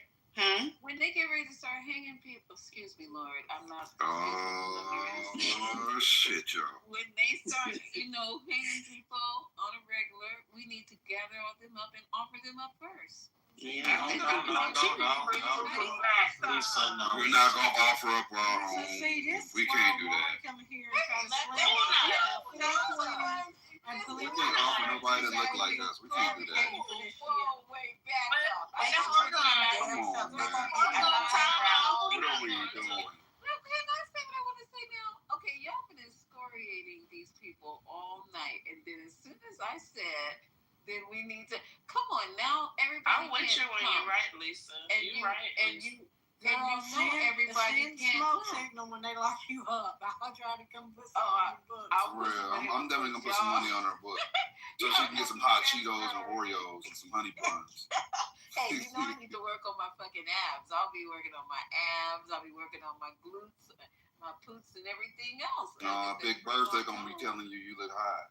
Working on more than that. You need to be working on locking your legs. Big Bertha don't ask. Big Bertha demands. She might be looking cute too about that time. It don't matter. Big Bertha demands. Don't ask. But I was going to tell you guys also, thank you for handling Bad Bunny. I'm following her, the Caucasian lady who had the rabbit in her picture. Bad Bunny is. Her name's Bella? Her name is Bad Bunny. I will be following her and inviting her in on a regular, so get ready. I've already back channeled. I said, Bad Bunny, you got to come back. She got a righteous indignation. Wait a minute, you back channeled her, but you can't respond to my message. What's going on? I got your message. Have you heard me come off mic? Wait, who's the Bad Bunny? The one that you didn't like, Scotty. That you came up on. Bella? Bella Cello. Bella Cello. Bella Child. No, it's one thing to have it's another thing to have somebody like her gaslighting and then being racist in everybody's face here. That's a line that we shouldn't allow. Scotty, these black people don't need your protection. What did you say now? Shut up, Amari. Amari? What you talking about? Hush. Boy. What you talking about, Willis? Amari sent me this. That's not why I'm making this. You don't have to read the back channel. I did read it.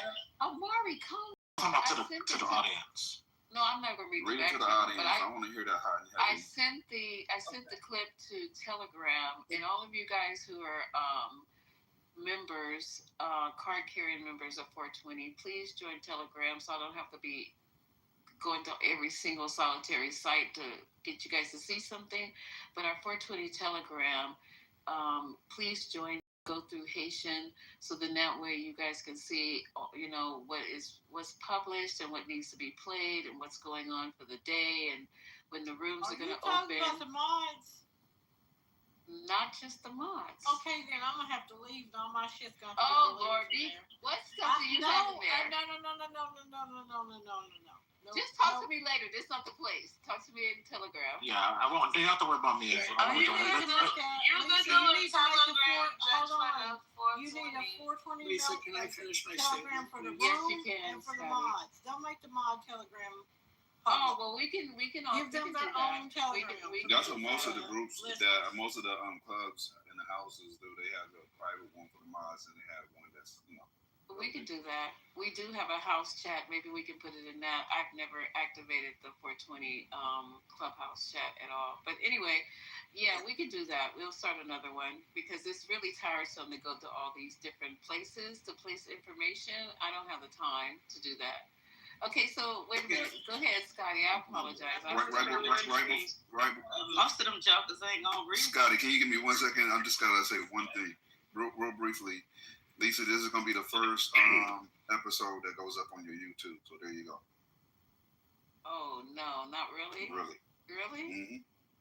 Okay. So, okay, y'all. I just wanted to finish my statement before I was rudely cut off. Somebody like her, that person that you want to Fat Bunny. It's very different from some of the other regular people who align with MAGA that come in here. She is somebody to be very careful about because she is the type of person that will dock somebody. But worse than that, she comes on stage, she gaslights the entire stage and all the audience listening. She talked down to a black woman in here and was so disrespectful. She was spewing racist lies in here. And she got away with it for a very long time. And she is, if I were to run a room, that would be the red line. Some of these other people, they're making their arguments and whatever, and sometimes they're funny. This was not funny. To me, it was very dangerous what she was doing. So I don't know if there is a line or there's not a line, but she would not be one that I would ever want to see or share a stage with again. If she does come, I'm not going to be here because I will crash out on her because she's lying, deceitful, a gaslighter, and racist. And I'm sure she's also homophobe and other things, but I don't need to get into that. Thank you. I'm done. So I heard her, and I will go back and listen to it again because once again, I know you guys have very busy lives, and I appreciate your time, and I appreciate you coming to the 420 as always. But I also have a busy life, and I know I was been instructed that because this is my room, I'm the face of the room, and I'm the top left of the room, that I have to bear all responsibility of whatever is said on my stage by whomever says it on my stage. So I've been told. But I think it's ludicrous to think that somebody who opens up a room can control anything that anyone says coming out of grown people's mouths. I would have to be a mind reader, Miss Cleo, Houdini, and damn near Jesus to know what you guys are going to say before you say it. So I will go back and listen to what she said. I heard some of it. She was actually talking to somebody, and I didn't even realize it was a female at the time, passing through and heard you go, and I heard you come up. That's what really got me to listening, because you came up. You weren't on the stage the last time I looked on the phone, Scotty. And then when I come through into the ensuite, I heard you, and I said, well, I wonder what Scotty's up for. And then I heard her speaking. So I don't know what came before the part that I heard, nor did I hear when she absolutely disappeared. off the stage. So if you guys agree with Scotty, you know where to put the information so I can read it. I will go back and also listen to the clip. But that's where I stand on the 420. I do my best to make sure there's no hate speech, no hoping speech, none of that. But you guys also have to monitor your tongues. I cannot do that, and I won't do it. And please do not put the responsibility of it on me, male or female.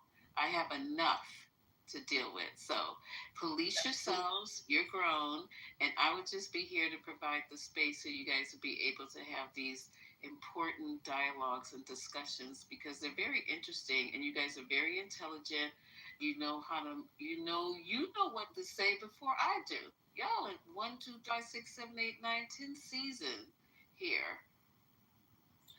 Yeah, Lisa, that's fine. I was just giving my opinion that if I was minded space, this is why I don't want the space. And what I thought crossed the line into an egregious territory that shouldn't be tolerated, in my opinion, where other people who disagree with us come up here and we have the conversations and it gets heated and whatever. This felt to me very, very different. Yeah, and I agree. I agree with Scotty. But it's not on just you, Lisa. I mean, it shouldn't be. The rest of us have It's definitely not up here. But she did. What she did was, so Gemini at that point was modding the space, doing a very great job, excellent job, and he was trying to give her space to say what she wanted to say, but she kept, people were trying to let her say it, and she was going kind of too far, so people were coming off mic and interrupting her, which then was giving her more time to land, so to speak. But she misrepresented what Sandra had said, and called her. She came up and started with black women, something about black women, and the black lives. That's a stupid black argument, is what she said. Stupid black argument. There you go. It was after I was talking, actually. She started out disrespectful. At one point, she then gave her, said what she wanted to say, and then she started to scold us, and that's when I had enough too. It was time for her to shut up. Okay. But I agree that she was getting away with it because Gemini was trying to give her time. Yeah, so then she started to get kind of belligerent and stuff, and he knocked her down. It was time for her to get knocked down. But we did agree we would not allow misinformation. You can you can say what you want to say, but when it starts to go into misinformation and disinformation, it needs to stop. And that's what she was doing. She said Charlie Kirk loved people. He was not a racist. All the things that he is, she said he wasn't.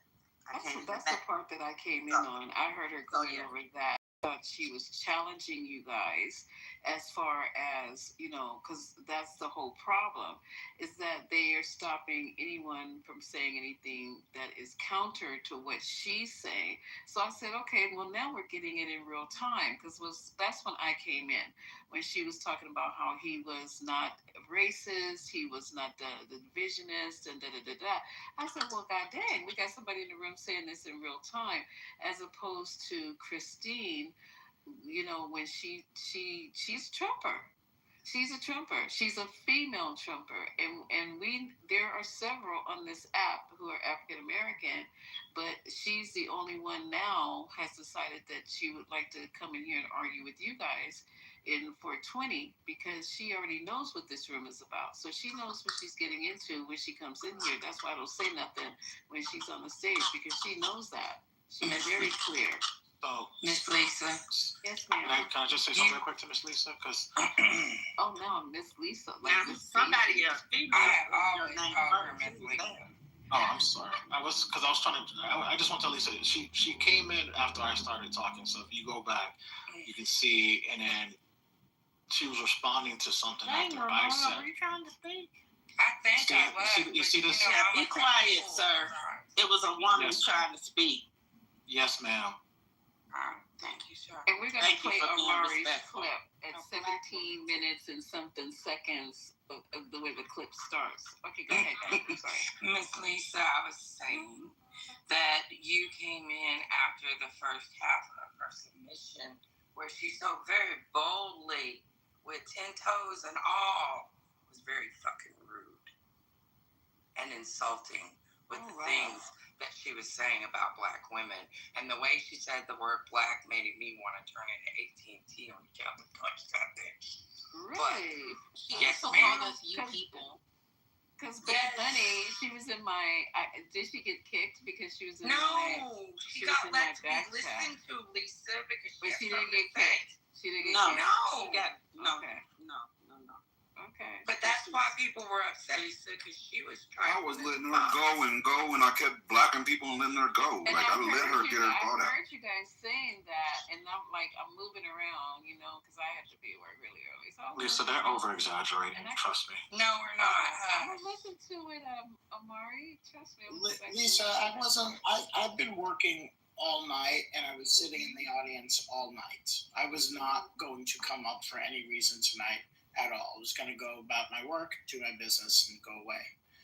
But the shit she was saying, I could not, in good faith, if had I a few moments, I had to raise my hand and come up and say what I said.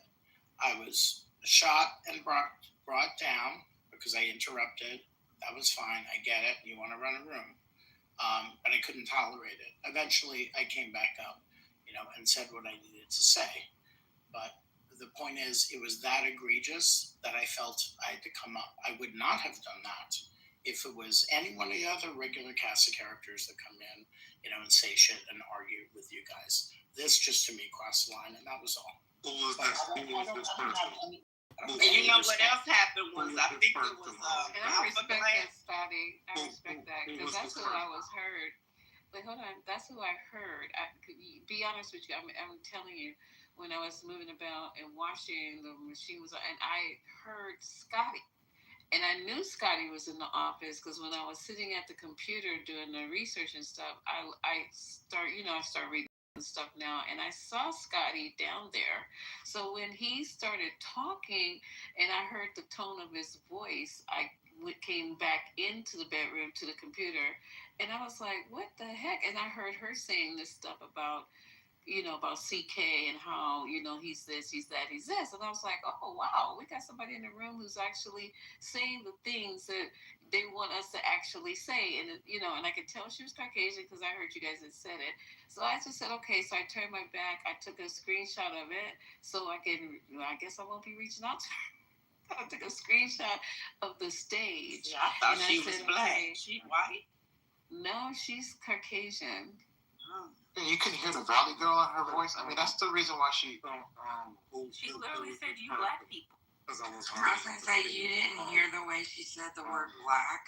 Well, I mean, I keep getting come up and I'm asking who this person is, and anybody answering who the person is. Who's this person? Her name is Bella. Bella something. Bella. Her name is Bad Bunny, Sugar Bunny, a little cute bunny. And I'm going to call her Bella, but her name is Bella, Bella. I just came off of the grind. I was on and off the stage, but I know who you guys are referring to. Oh, okay. So the way she said black, she used she sounded like maybe like Carlton. That was a problem. I mean, she didn't say the N-word. I mean, she said black. What is the need to defend her? She said this is what she said. Hold up. What she said is this is a black problem. And she said it with emphasis, like black. She said this is a spit black argument. One. So those were her words verbatim. Because somebody said that dating a trans person doesn't inherently make you gay, and or make you leftist, make you a liberal, and that there's lots of gay Republicans. And she said that is a stupid black argument made by a black woman. That's what the fuck came out of her mouth. I thought she was talking about me at first, right? Because I was like, why you? Amari. I thought she was protecting you too. The way the I was confused at that whole conversation. And she said she was talking to me. told you to be quiet because she was on your side. So those are the parts and pieces that I picked up on, and that's when I said. I might have missed that part. Okay, so yeah, you heard a lot. But that's Alpha Glam. But Alpha Glam was trying to make room for her too.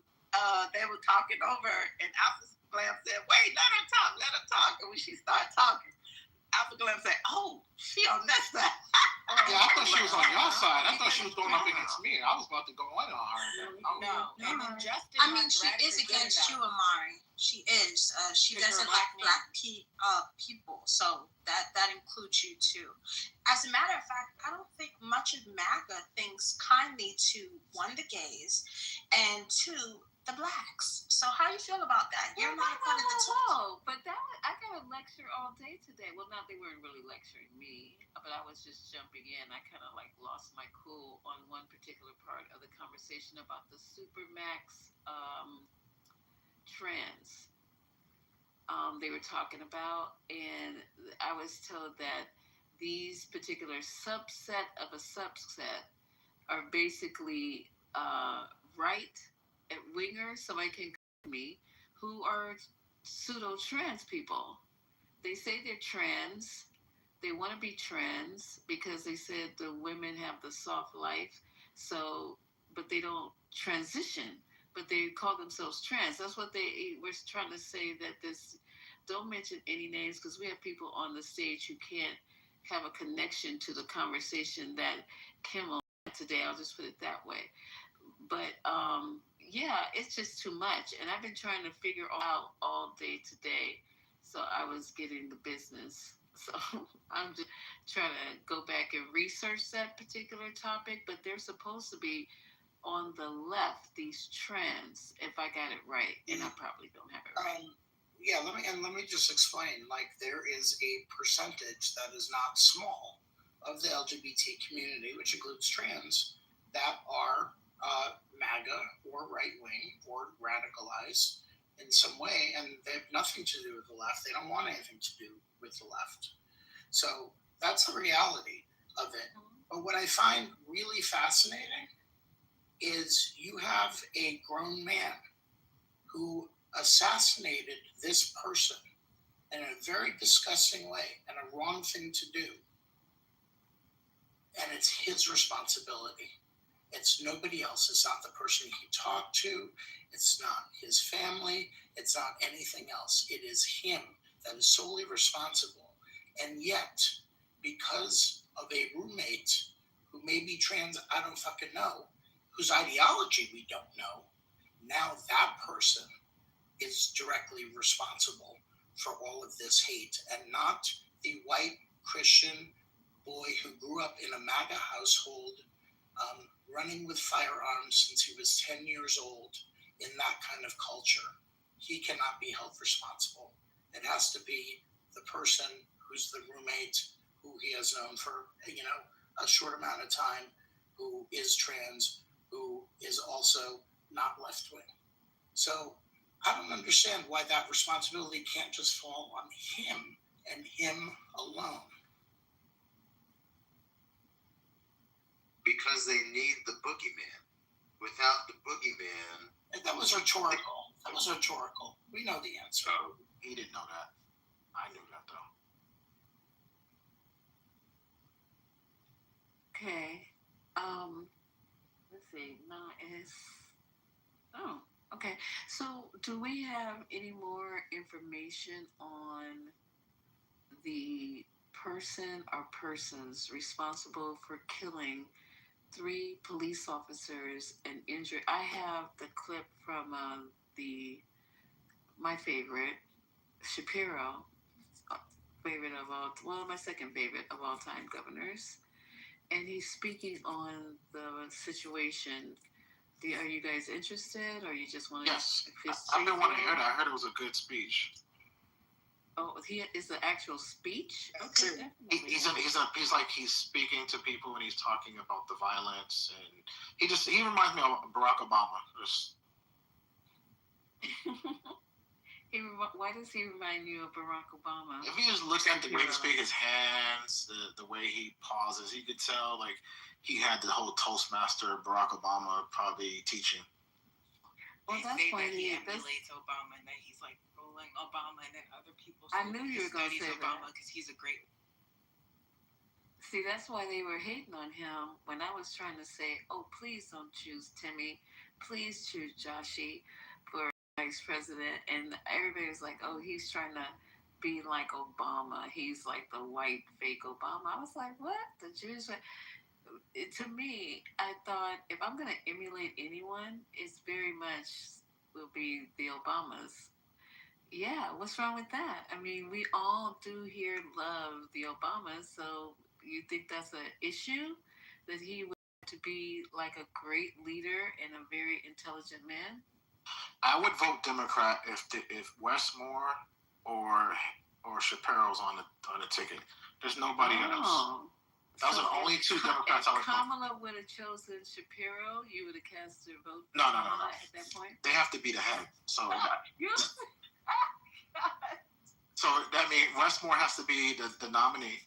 He has to be the Democrat or Shapiro. Those two, I'll jump back. Do you not feel like a woman is capable? Do you not feel like a Hold on, real quick. What did he say?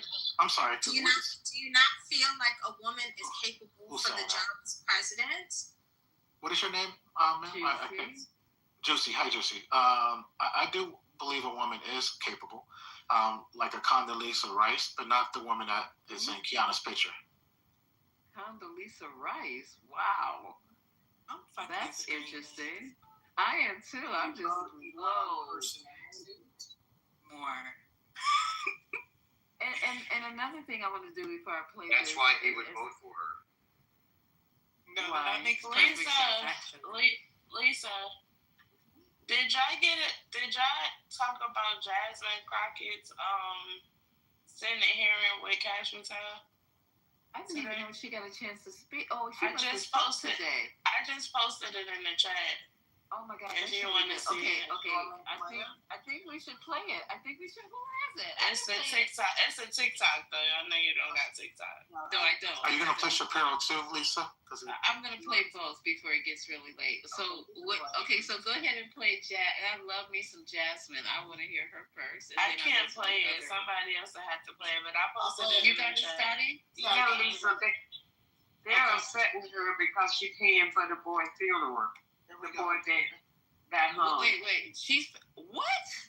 Yeah, so they upset with her so much because shit. She's paying for the funeral. You know who? Take issue with a number of decisions that Donald Trump makes, especially when it comes to the. What? Hold on for just a second, Scotty. Hold 1 second. I definitely take issue. Did you guys just hear what Alexander just said? Yeah, that they're upset that she's paying for the funeral. Of the kid that got hung in the who and why? You know who. But why do they get involved? This is wild. Why do they care who is paying for this young man's funeral? We need to be holding vigils and maybe fill up the stadiums like Beyonce. Like, I don't understand what the problem is. We can't do shit anymore. Not even pay for our own fucking funerals. There's a black woman paying for a black young man who was in college funerals. I was waiting for the GoFundMe because I was going to contribute. I was going to know the parents. Has anybody seen the GoFundMes for him? Because I haven't. They have one too. Yeah, they have a GoFundMe too. Okay, so I'm going to look it up in the morning. But they've hired Ben Crump. I told you guys that. They've hired Ben Crump. So they think there is why would they hire him? Because they think there's some foul play going on. If it was a suicide, why would you hire a lawyer? Because the parents said that when the police knocked on their door to tell them about it, the police told them that he was found in his bed dead. Yeah. Oh no. What? But it was somebody that worked for the college that discovered his body. So, How mix up somebody somebody hanging from a tree to laying down deceased in their bed. How do you get that fucked up? As a police officer, I don't get that part. That's why the parents hired him Crump to get to the bottom of it. Okay. When they supposed to have found him on the pickleball court? That's the other one. Wasn't that the other one or the hanging? He was supposedly hanging from a tree out there at the pickleball court. Yes. Okay. Not what these guys won't understand. If you are an anti-Semitic individual. No one is. It's That's an just old a question. You can just ask It's an AI. old fashioned question. Describe yourself to AI and ask AI if that qualifies you as a hater of. What does that You mean? can do that. Just type in the details that describe you, Mikhail, and then you will understand that you are an anti-Semitic individual. What's the problem? You don't want to know you don't want to know who you are. Just find out. Find out how much you hate Jews. You know that you do. Maybe go to the way Deny it. and cry there. Can't really Go.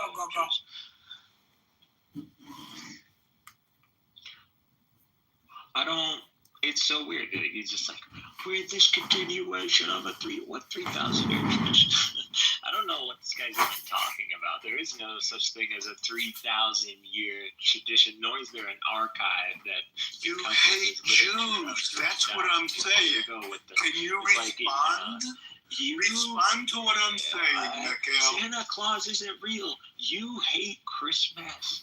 You hate. No, you are an anti-Semitic individual. You're just like you hate Christmas. You hate Muslims too. And you're not even responding. You hate to Muslims. Listen, I believe I'm hate Jews, Mikhail. Just repeat after me, and you will be telling the truth. I think you're. Go ahead. I think if you guys. You can do it. Admit that you hate Jews. Admit you hate Muslims. You will see that you're no different than that you are the anti-Semitic individual that you are. Devin, you will see that you're no different than Okay, we got that straight. Oh, you Thank hate you. Muslims, Devin? Are you Thank an you for Islamophobe? admitting that you hate the I Jewish people. fear And the Gail, irony of you God. sound like you're on the same wavelength. Dude, we don't care. You don't matter. So all we Nothing know, about that. all we You know lying about to the me. conversation is that we are having a conversation with two Jew haters. Two Jew haters who want to demonize Jews, who want to paint Jews in a bad light. That makes you an anti-Semitic individual. And why do we hate Jews since you know so much? Why? Go ahead, tell me. You tell me. I know since you know so much. You're the one who hates Jews. You know yourself. No, I'm Do you really not? curious because you're telling me You don't know yourself? So you don't know why you hate Jews, is that it? But you should know since You don't know why. Isn't that curious? I'm curious as You well. hate Jews, but you don't know why. That's what I'm asking. Hey, you're both doing great. You both hate Jews. You both have no idea why. You tell us, because you know everything. I can't wait till Okay, thank you for conceding that you are an anti-Semitic individual. But the question remains, why? Why are you as anti-Semitic as you are? I swear. Please explain. I have moments where I feel like, even in the past, and I don't know, and I guess this is deja vu, right? This is what they call deja vu. But it feels like the more I experience deja vu, it feels like some sort of connection of oh, I just remembered before I had a dream or some sort of just imagination moment where I saw a moment of the world ahead of that one. And I believe that's what deja vu is. You remember that you remembered prior to a moment that you remembered. I know it's weird. Yeah, very weird. You are the weirdest anti-Semitic individual around. That's great.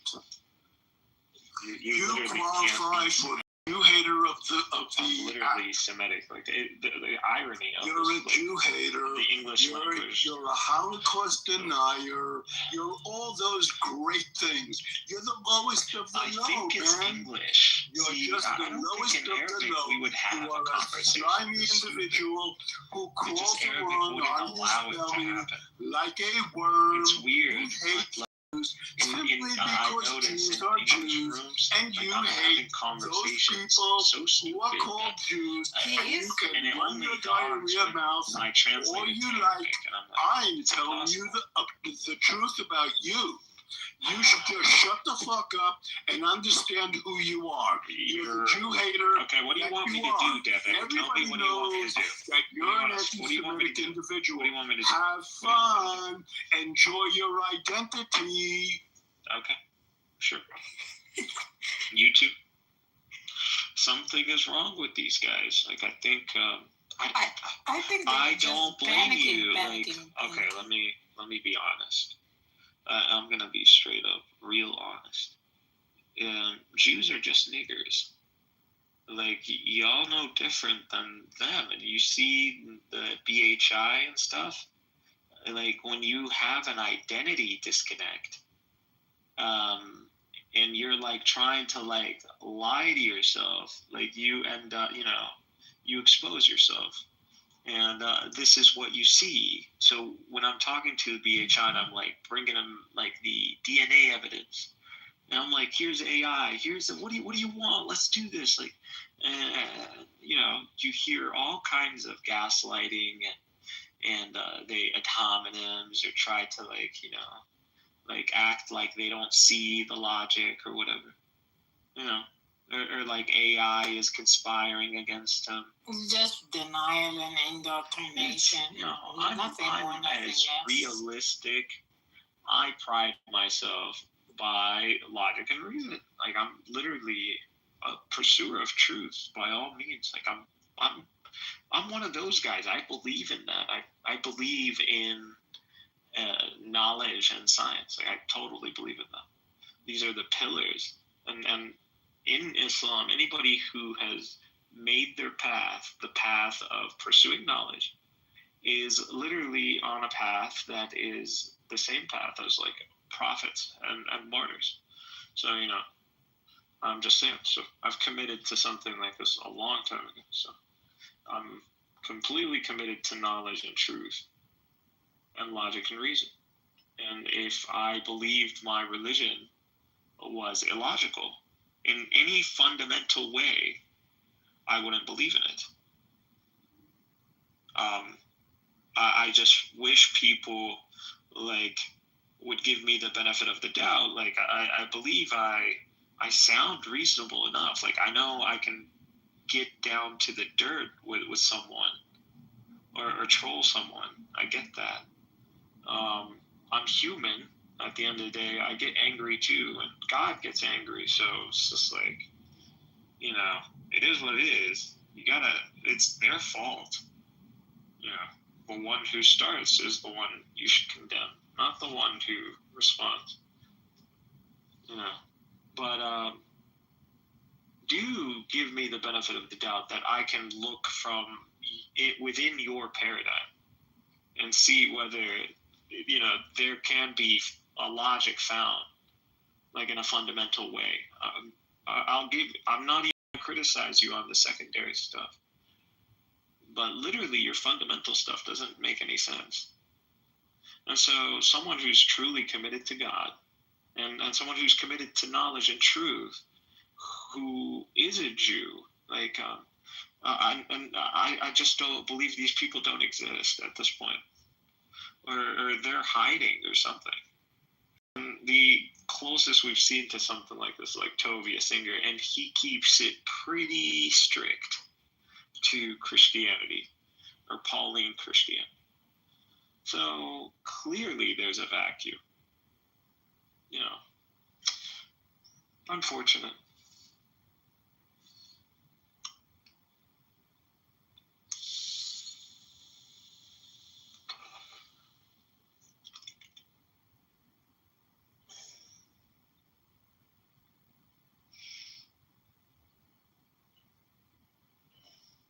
I mean, Judaism does have a way to vindicate itself. Like, if Jews really want to be, you could be a rising phoenix in like the name of Israel. Like, take it as a, Israel is a universal name. Like, it's not. We're all Israel. Like, it's a faith thing. Like, it's never meant to be a national. They got. Yes, Israel, Jacob, all that. I understand that too, but Israel is a faith, is a nation of faith. It's the kingdom of God. That's what it is. It's just so all believers in God should share within this kingdom. Our loyalty should be to this hierarchy. And with Jews, you never feel it. It's weird. Like, sometimes I'll feel it from a Christian, but I won't feel it from a Jew. Rarely, and literally, one of the only Jews that I've really other than Yoshi, if you guys remember, and I forgot what his name, who's trolling on YouTube these days. I forgot. No, can't remember. Yeah, but he converted to Islam. So we literally one of the most knowledgeable Jews, I believe, who were on this app, along, the Orthodox Jews like Yoshi and Julian. Yeah, they're on the younger side, but I still believe they were more knowledgeable than even people like, Caleb. I think Yoshi would have just slapped. Yeah, and he has, like, many times. I mean, some people don't know who Yoshi is. Orthodox Jewish kid, like on speed. Yeah, he did. He converted to Islam. And I had these discussions with him. And I was like, since you're Jew, but you're into philosophy and all that, and philosophy is like this pursuit of like knowledge and truth and reason. So you would commit to that, regardless of like the tradition. If it has to, if the ship is gonna scuttle, it's gonna scuttle, dude. Like, that's it. Let's not lie to the people and tell them the Titanic isn't sinking. Like, let's tell them as soon as possible, so there isn't a freak out at the end. And unfortunately, Judaism is this, this wreck, this wreckage that is like floating in a sea that belonged to a ship, a great ship, and that ship is gone. It's over.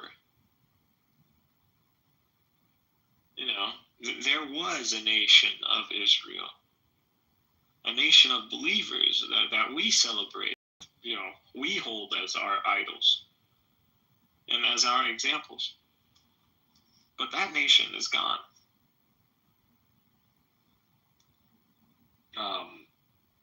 The prophecies have come true. Jews just need to accept that, like, Jesus is the Messiah, and there's a lot of evidence for this, and within rabbinic Jewish tradition, and it's just like learning these things is what scares Jews, I believe.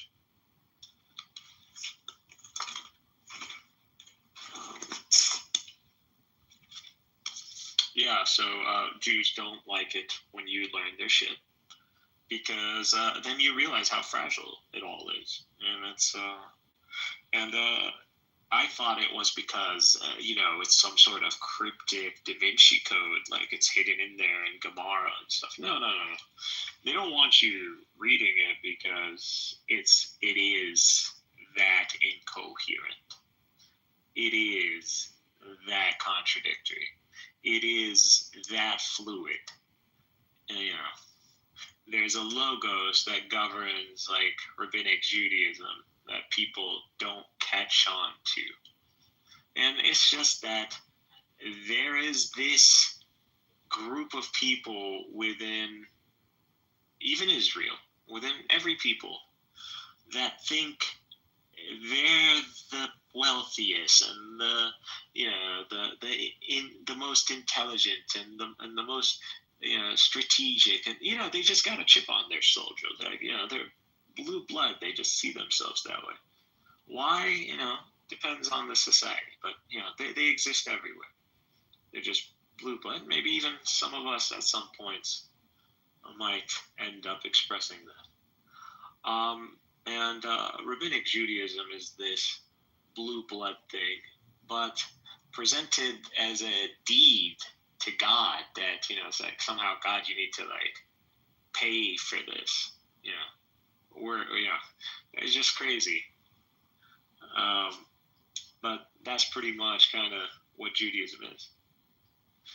And I just find that silly. Like you would even be like, I don't know, like this. I don't think the ancients knew that this, billion, what even a billion looks like or sounds like, or it's just completely. We're on a different scale. Like I don't know how they would have seen it.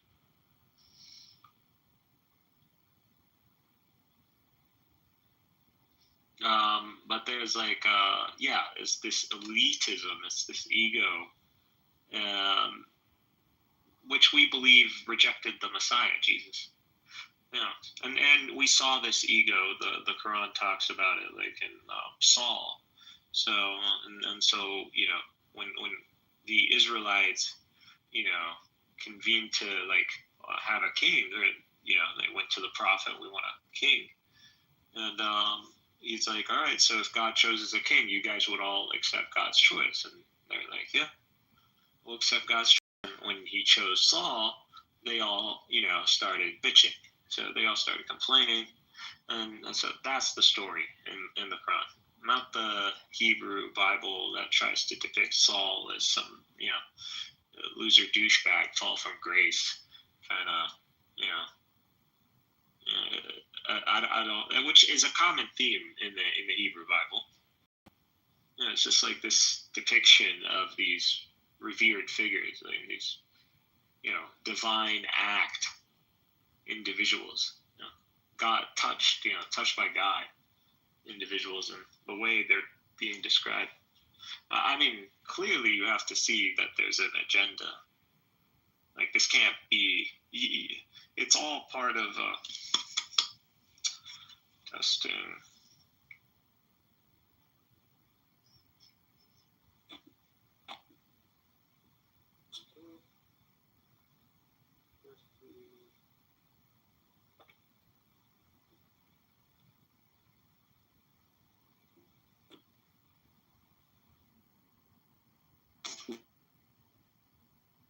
There we go. I don't know why it's so weird when that bubble doesn't show up when you're talking, or that vibration or something.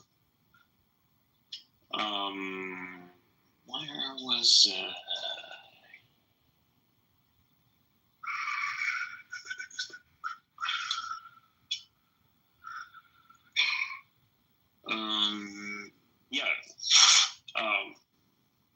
there's just this notion, if you look at it, one could describe the Hebrew Bible as some sort of conspiracy of the kingdom of Judah, some sort of like state propaganda. Honestly, I think this is what the Hebrew Bible is. I think it's like state level, state sponsored propaganda, Hellenized, definitely Hellenistic. I mean, I just don't believe the God of Abraham would, or our God would use terms like son of God, or, this language. This is Greco language. This is Roman Greco, clearly. Like, this isn't just some coincidence. It's not a coincidence that these Greco-Romans have sons of God and all that. That idolatry, that paganism. No descendant of Abraham, no one following the tradition of Abraham would be ever fooled by something like that. But again, like, this is what makes a lot of Jews truly just goy. Like, you're just like goy. It's just like, you know, people don't have no spirit. You know, no spirit breathed into you. There's no covenant binded in your blood. You're not adhering to no covenant standard. Like, it's like, you know, just want to fool ourselves. And like, you know, in a world where identity is fluid and one can just make shit up, I can make shit up, and as long as there's coherency to it, like, why not? You know? And then let me compare myself to a bunch of other shitty, like, you know, cults around the world. Proof. So stupid. I don't know why anybody would run with rabbinic Judaism. Straight up, you know, I would not trust the, you know, blue blood of Kingdom of Judea and whatever cult that continues to, like, you know, like weed, you know, every time, like, the whole, you know, castle's about to fall. Something about rabbinic Judaism, it's just like a rat that continues to survive. It's Satan. It's Satan. It's the hops of Satan throughout, like, the human time continuum. That's what it is. It is. I really, I'm you guys know it, right? Like, I'm straight up. I'm on team, you know, one God.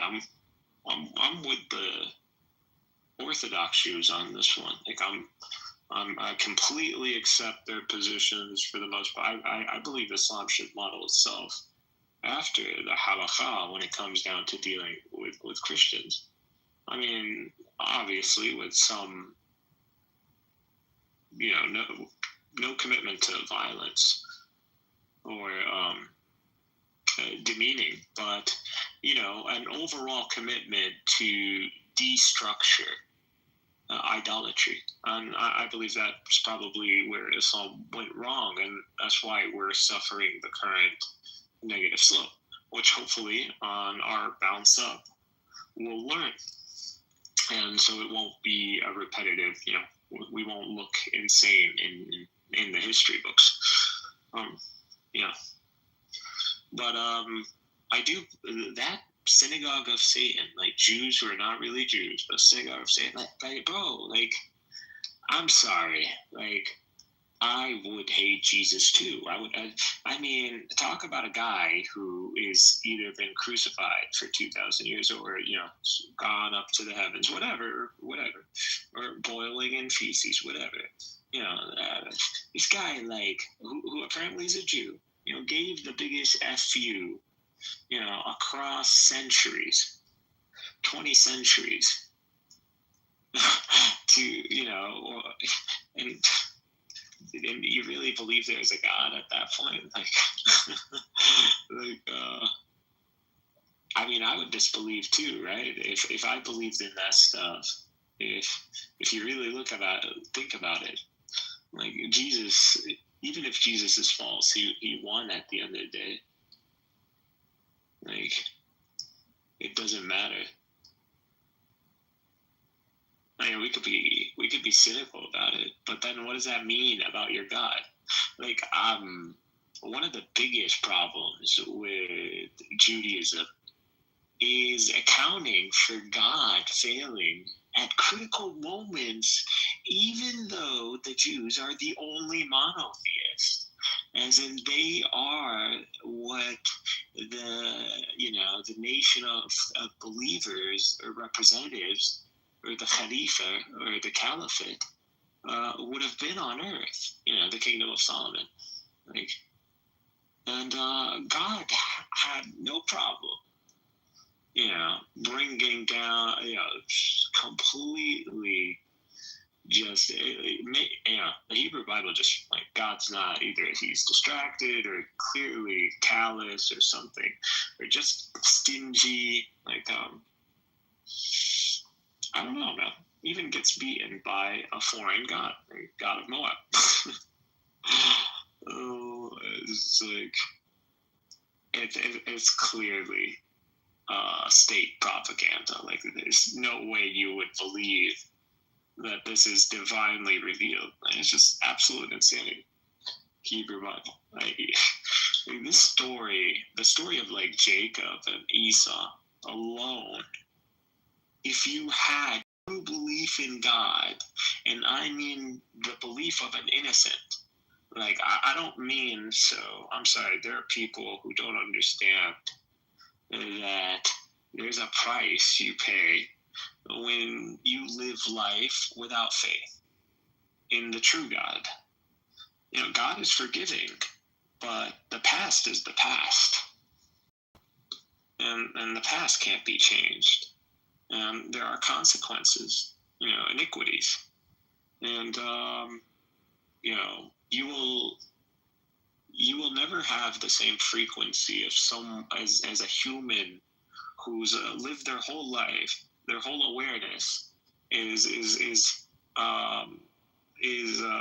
is connected to God, or understands that there's a God, or acknowledges a God, or orbits with God as the supreme. Like you know, that's a different frequency, man. That's a different mindset. That's a different human. It's not the same. That's the human.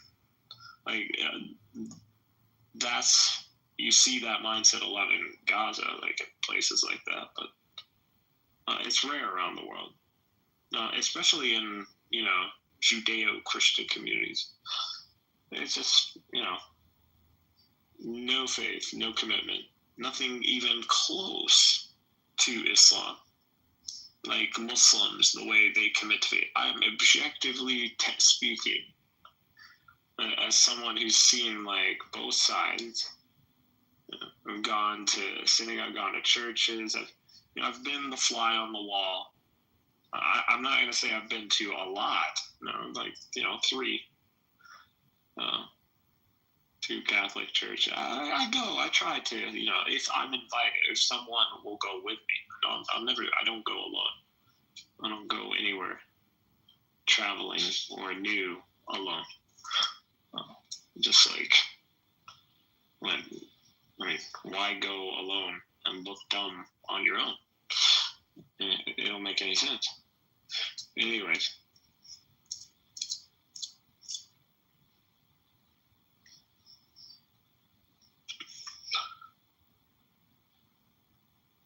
If that all, you know, doesn't make you like second guess, like at this point it would just be stubbornness. Like if you're just because you're stubborn, you know, that's all it is. Like, even though, you know, it's Zionism fundamentally changed what it means to be a Jew, and yet there's this commitment.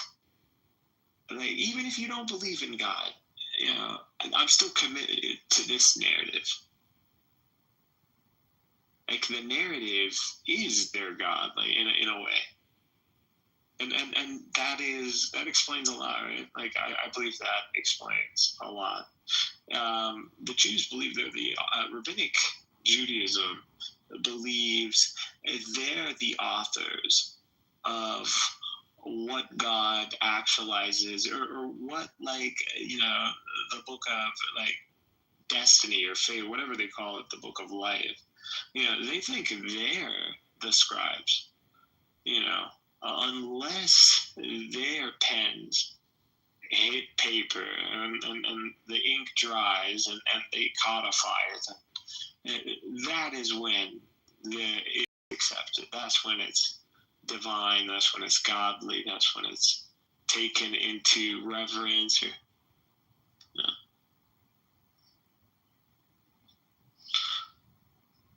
Yeah, it's not going to slide. I don't know why you would even revere the rabbis. What have the rabbis done for the Jewish people, quote unquote? What have they done? Seriously.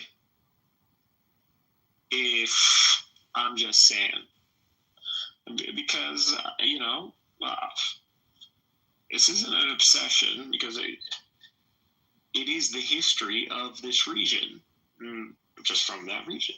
So I honestly believe this history relates way more to me. I'm actually, there's a part of me a long time ago, like who's been baffled on why so many people around the world are interested in the place that I'm in, even though I hated the place I'm in and I was willing to go back to the United States at any moment. It's weird how you grow up and perspectives change.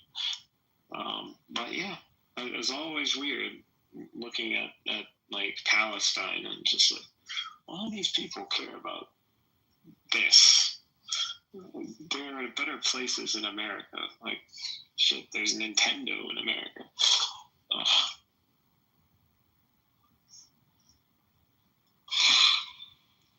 Y'all couldn't leave America alone, could you? Like, whenever humanism wants to make a leap, you see Jews sabotaging, like dragging that foot like 2 steps back. Like, but maybe that is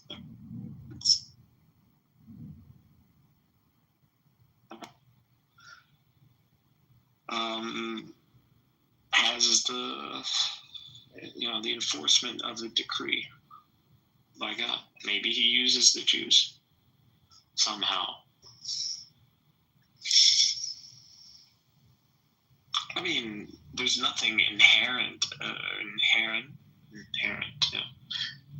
about Jews that makes them like bad. Clearly, I mean, there's nothing genetic because they're genetically diverse, different lineages. You can't like stereotype based on lineages. It's not publicly or popularly known. So what is it really? It's it's an association, right? It's a members only club where it's like Freemasonry. That's pretty much what Judaism is at this point. And or Rabbinic Judaism, and you know what, they made different themes. They told them that's what Freemasons, Illuminati, the orders, like all this stuff. It's all replicas of like rabbinic Jewish like bureaucracy or structures or laws. That's all it is. Just like the Kabbalah is just Platonism with Jewish painting, right? Jewish themes. Like this is, just happened before. It happens a lot, actually. But yeah, maybe though it is true, like the people might not like this, but God has destined the world and the presence of humanity on this earth to be a volatile with animosity. So it will have animosity. There will always be animosity. There will always be enemies. So that's just the rule. It's the name of the game. That's just the mechanics of the game. There has to be tribulation. That's the whole point. Tribulation brings decision, facing a choice and a dichotomy, good, bad, dark, light.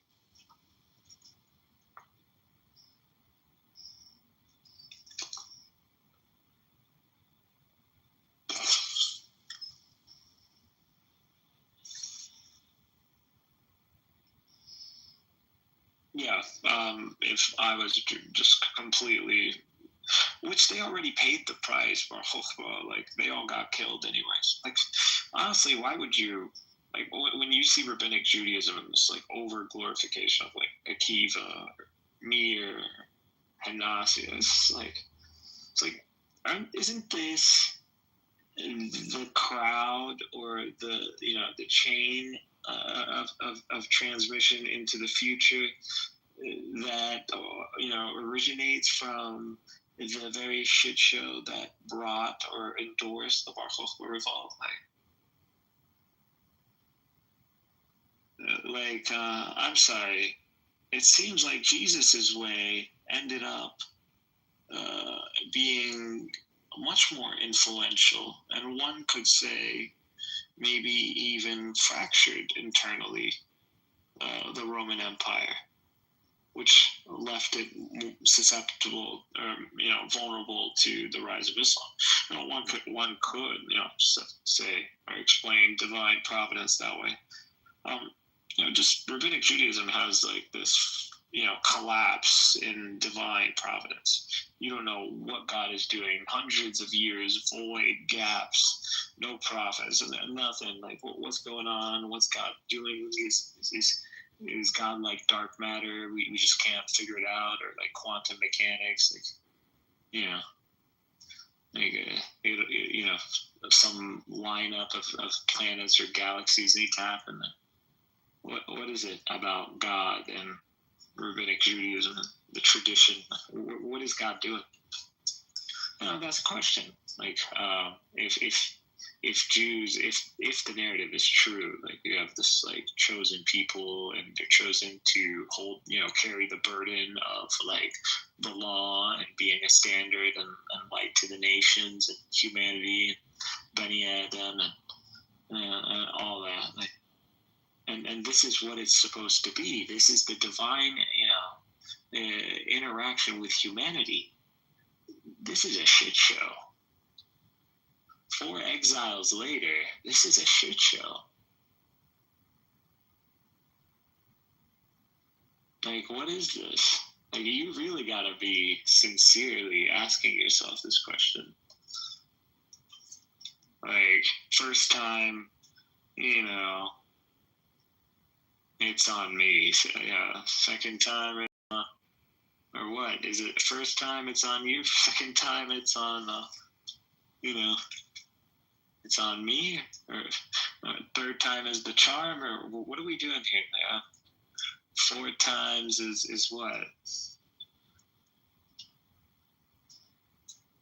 Oh, but there's a 5th time too. Like, apparently there's like a 5th exile. Shit, like, which might end up somehow in a weird branch of time, assuming this multiverse shit is real. It is very much possible that it could be the BHI in the future who see these relating to them in some sort of like dystopian reality where, BHI now carry the mantle of who gets to identify as Jewish, which right now is the Ashkenaz, due to numbers and wealth and influence. But that's Israel, they got like a Mizrahi rabbi and they got an Ashkenazi rabbi. So you can see there's contention on this one. Like the Arab Jews are like, yeah, you guys are useful, but yeah, fuck no. If we're gonna give you the keys to the car of religion, you snow bunnies, yeah, we wouldn't trust you with the keys to the temple. You call yourself Jew, but we're not giving you the keys. So, I'm glad that's there, obviously.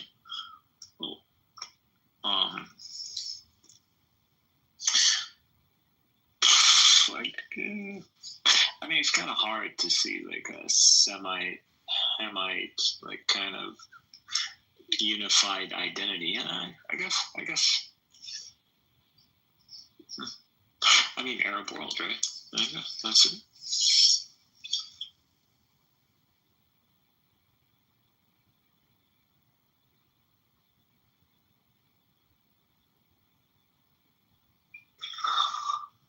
Yeah. I would not be following any of these rabbis, bro. I wouldn't follow this tradition of failures. Like, what are you keeping record of? Like, how many failures in a row? Like, how long is this streak supposed to be? Oh, did the streak end with the rise of the secular national state? You know, the ethno, eugenic, injected false deity. Like that's when the streak ended.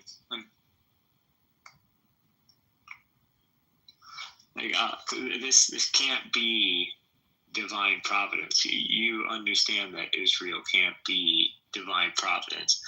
And the Orthodox logic, or this like, Haradim logic of testing.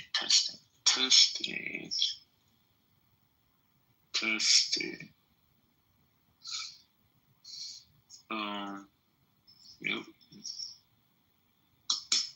Testing. This testing. I don't know. I'm just gonna disconnect it.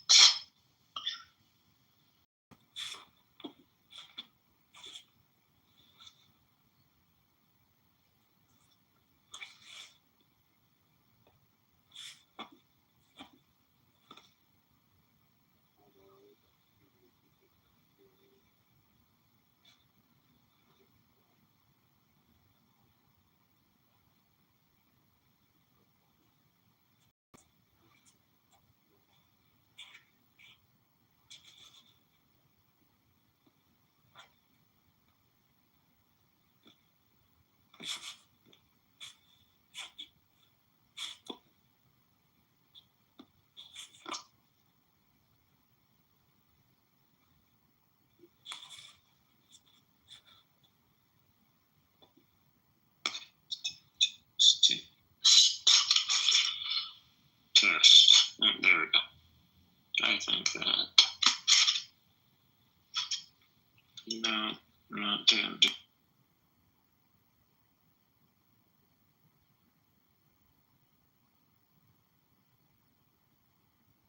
Test. That did it. Yep, there we go. Stupid app.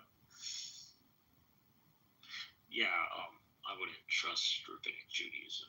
Like, I mean, especially like the lineages. Out of all the shit you could have set up a contingency for, like the goddamn Essenes were doing it. They had like these like doomsday libraries out there in the middle of nowhere. Clearly, they saw that there was going to be. How did it that these clowns prophesied that there was going to be a doomsday scenario? So, the story of Judaism is not taught, shouldn't be seen from the rabbinic Jewish lens. It definitely should be within weight. But, take that all the historic evidence we have, like especially with the Essenes, what they believed, and then connect that with Christianity. I'm just saying, it seems like they saw that there was going to be this collapse, and they were preparing for a collapse. And you see this records, and you see this notion of maintaining cleanliness. At first it seems like maybe they're just being like hyper religious or something, but when you think about it in a scenario of like where there's like for example in Gaza, like civil collapse in civil society, like cleanliness, that level of cleanliness, which might have been something you scuffed at, becomes essential and necessary, and a necessary guideline. And as long as that's kicked into memory and people practice it over and over again, they do it subconsciously, right?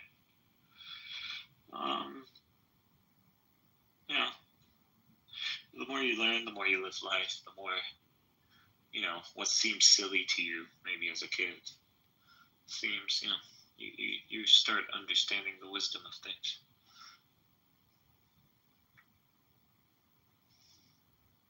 God is preparing us for the worst and preparing us for the best.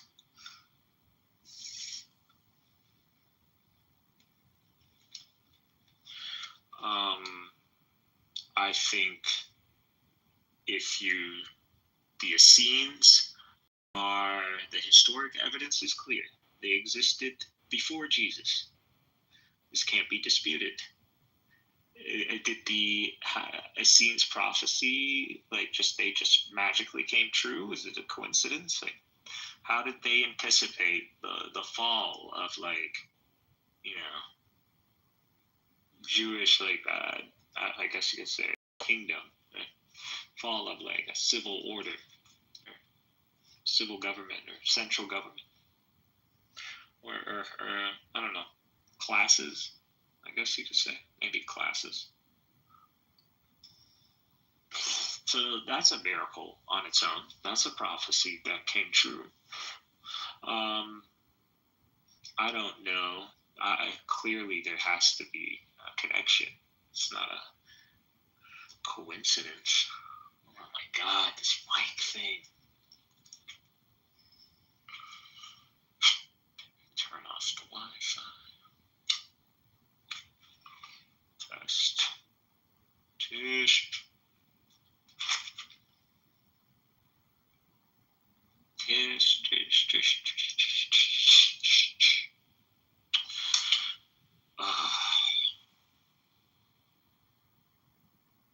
Tick. Tack. Now I'm alone. I need some. Okay. Nope. Still not working. This app has some sort of delay. I'm just gonna keep going. Maybe it'll just fix itself. Yeah, if your government, any government in the world, you go to war several times, and you're just losing every single time. The people are gonna topple you. They're gonna overthrow you, kick you to the side. I mean, that's what the West did with the Catholic Church, right? That's what they did. It's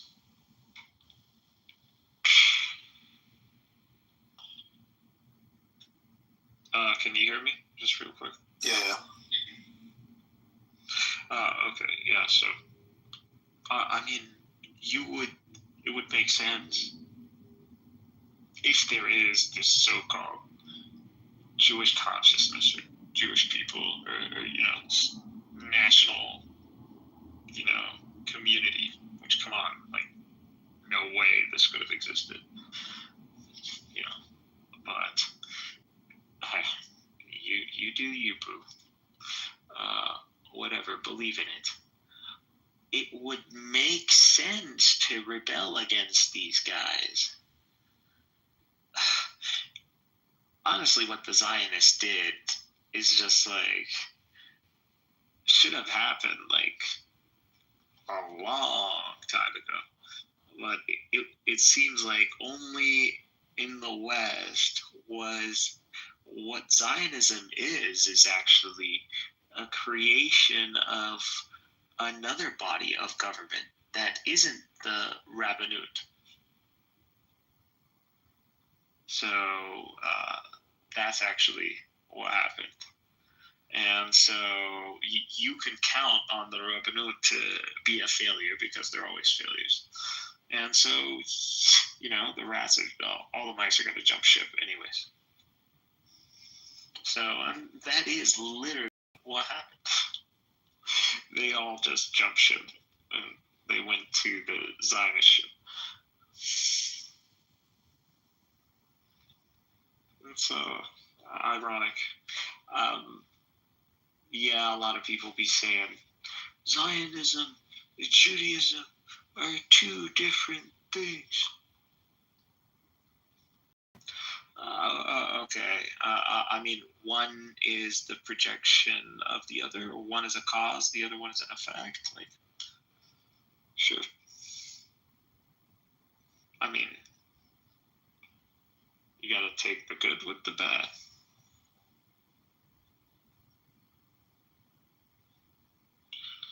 So and they don't learn either. So it continues, and how they don't learn. The theme repeats itself. So false messiahs show up, and you see the theme, and you see Shabtai Tzvi, and you see Frank, and it's just like, and Kabbalism. It's like the infiltrations, and they don't learn. They don't learn, and I'm confused. It's weird. Why is it that if you believe in God, you genuinely believe in God, why the necessity of like this shadow dagger shit? What is this? And if this shadow dagger shit is valid, then, what do you have against terrorism? You don't. Like, it's so. This is why I always roll my eyes, and I found it always, and I believe will be the best talking point, and should always be the only talking point, is, why the hell, why are you Jews? Why are you calling yourself Jews?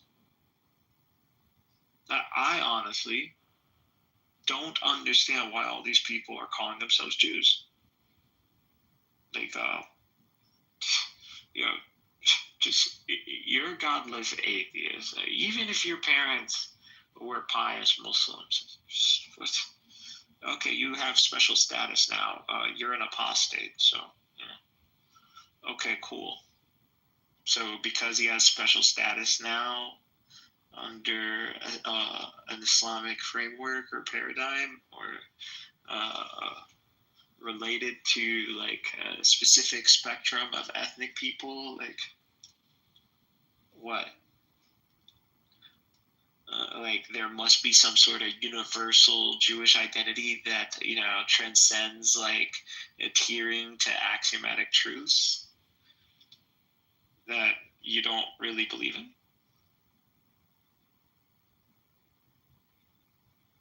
I don't know.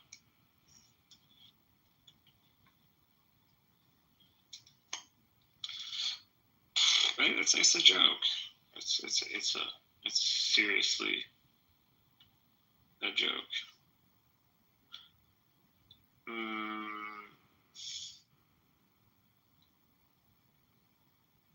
I don't know if it was an ego thing, or God meant this to be some sort of reflection, or God saw this the best way, or the most efficient, the least action. I don't know. It can't be just because Sarah threw a hissy fit, right? It can't be. It can't be that God meant for it, like, to be this way, a determined way. It can't be.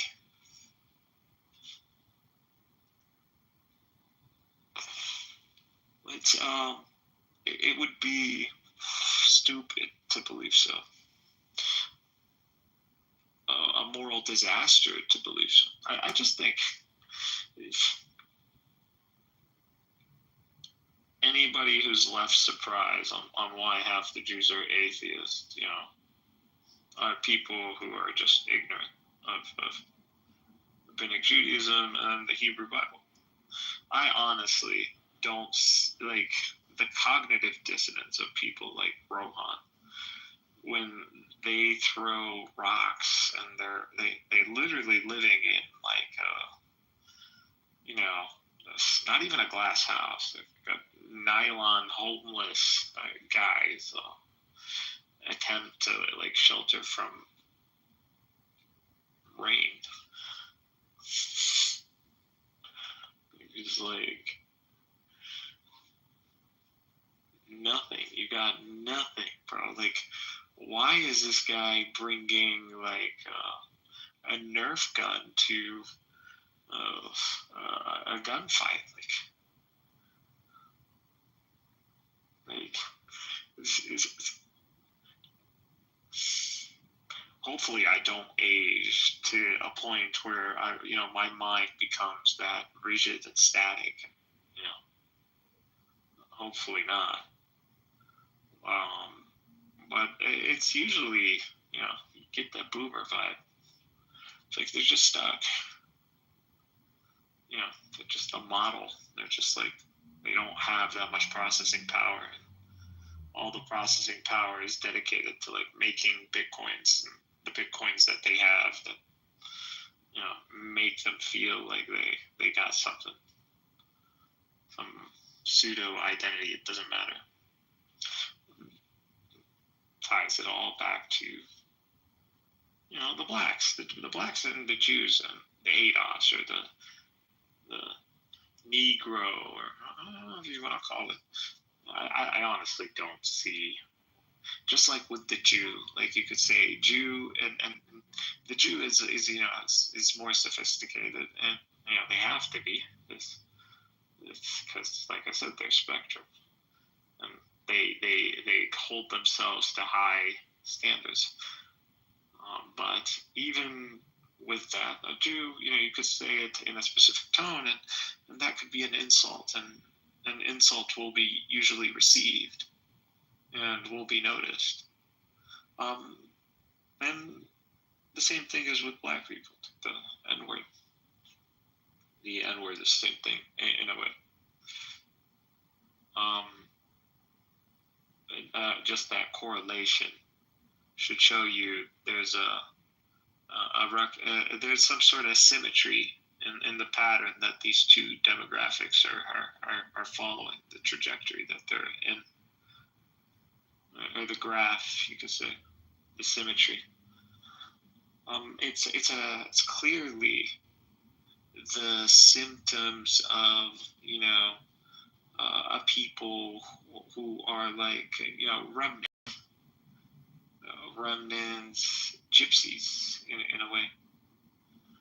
It's a gypsy ideology, on the move,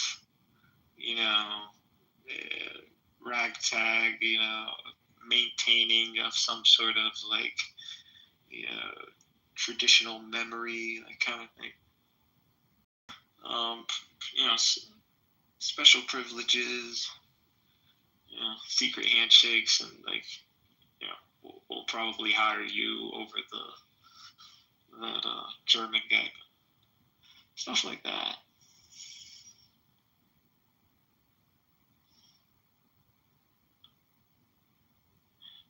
It's so bad. It's so bad. This is what happens when tolerance is made. And again, another irony. Honestly, this stuff really, at the end of the day, you go crazy because it's so stupid. If the example of Jews and even Christians is David and Solomon and the kingdom of Solomon. Solomon was literally a Nazi. Like he was a Hitler. Like in the sense that he was an authoritarian iron fist of divine power. Like at least in Islam, like hey, that kingdom, those people, they're worshiping fire. Dude, ultimatum.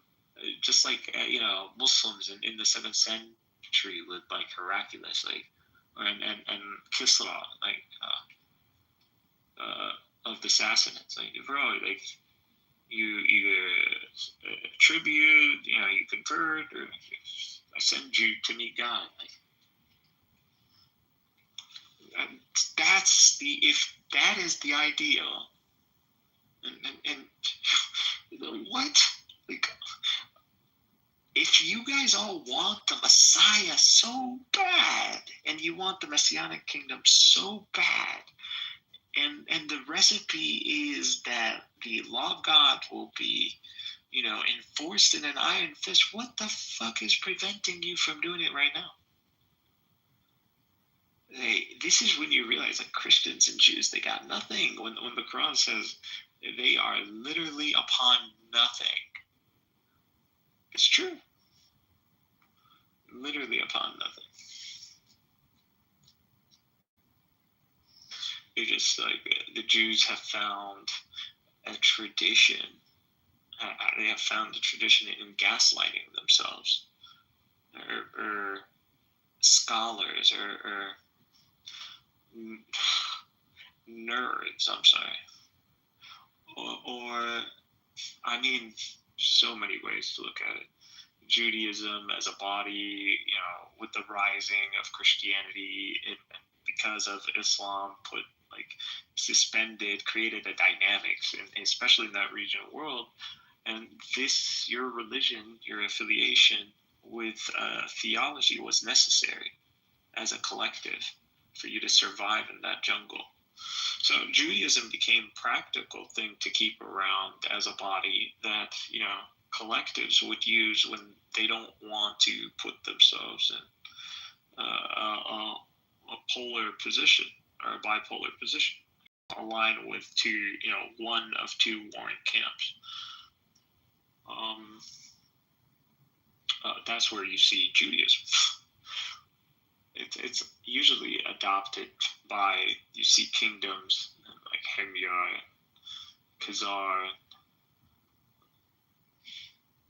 for political reasons. So you see now, Judaism ended a long time ago. Rabbinic Judaism was just a stubborn man.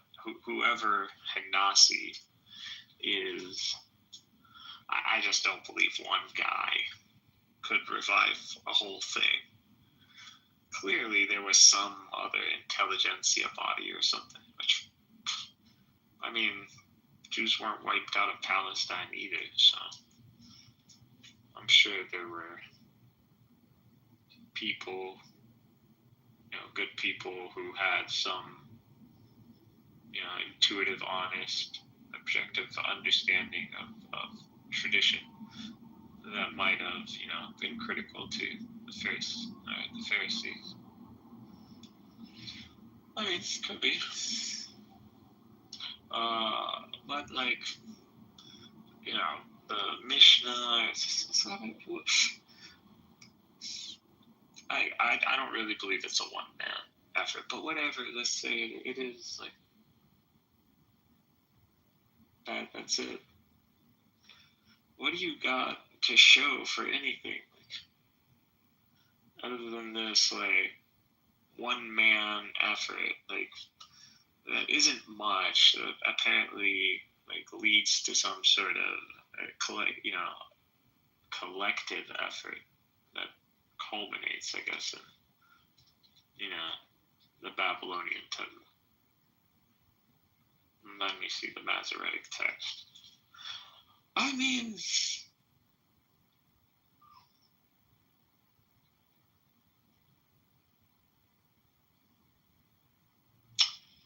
No thanks to Jews, right? That would be, thank you, Muslims. It would be, thank you.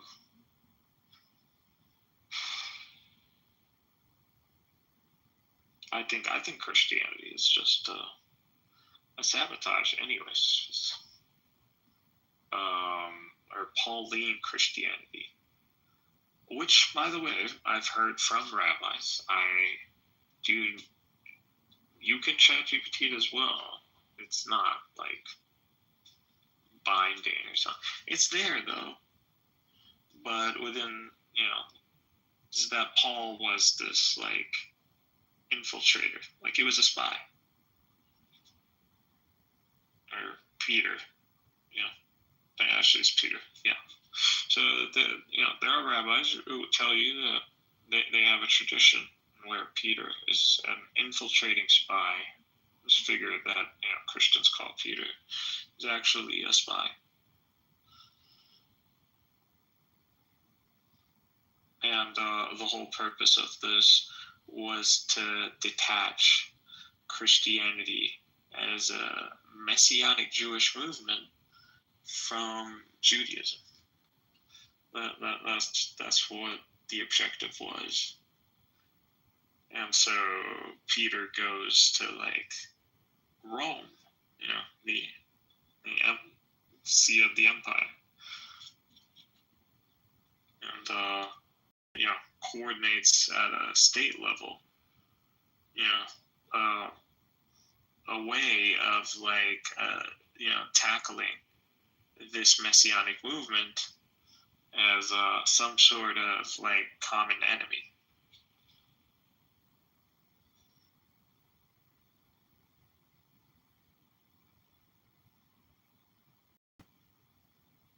So it's always weird when you're like, how did it get out of hand to this point? There's still a lot of Jews, this whole narrative that they taught us from like maybe a decade ago. I don't know, some people are still in the dark. Still Plato's cave shit going on. Humans don't change.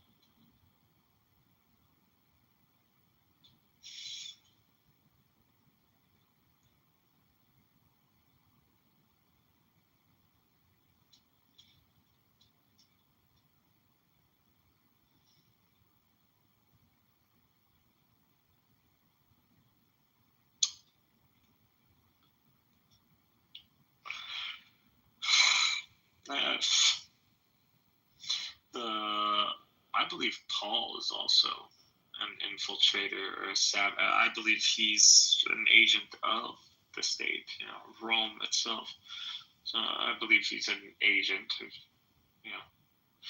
he's just like the guy in the government that he's a Zionist, like, and he's Jewish, so he's connected. But he's still a Fed, right? Like, same thing. That's what Paul was. Paul was a Fed. And, Paul did the whole investigation, snooping around. He like acted like someone who received like a vision of clarity and a radical transformation. So, he used his reputation as someone who was an agent of the state, as a trampoline to to credibility. So very, very smart guy, Paul. If he's even real, honestly, if he's not just like these Romans were very sophisticated. They had if the Jews were running something like the Sicarii, these like assassins who run around just shagging people, kind of similar to how Palestinians are doing in Jerusalem, like, for example. It's weird. Like when I tell when you look at things, it's just Palestinians look very similar to ancient Israelites. The very conditions, the geography even is very similar. It's literally makes you wonder. Personally, crazy, maybe you could say it's crazy. Whatever. I always think about divine providence. Always like, what's the next chess piece that God is gonna move?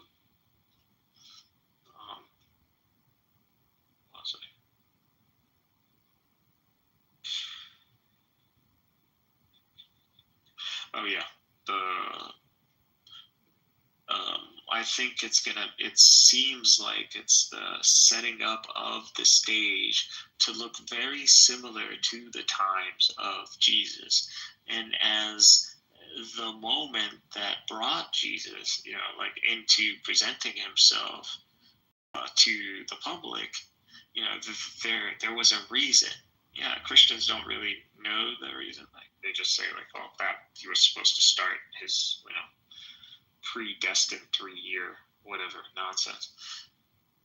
But whatever that factor is, most likely is a setting, and I think it's replicating itself. I think it's forming itself right now. I think if you look at it, isn't it ironic that the very West Bank, which is pretty much the main representation of, any sort of like functioning Palestinian society at this point, is in Judea and Samaria, the very lands that the people, this mob who calls themselves, Israel now, is claiming, deeds to. It's very ironic, dude. It is very ironic. And you have Rome, and what does Rome do? They have like a vassal king, Herod, which is just Abu Mazen. That's pretty much it. Abu Mazen is literally our vassal king.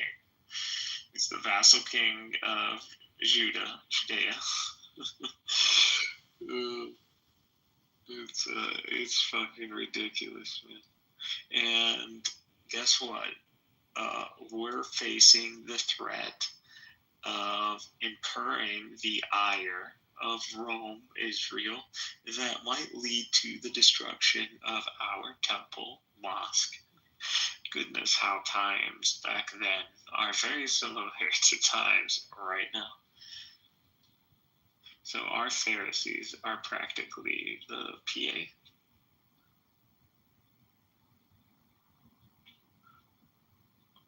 Listen to what they say, but don't do what they do because they're hypocrites, right? Oh. Exactly.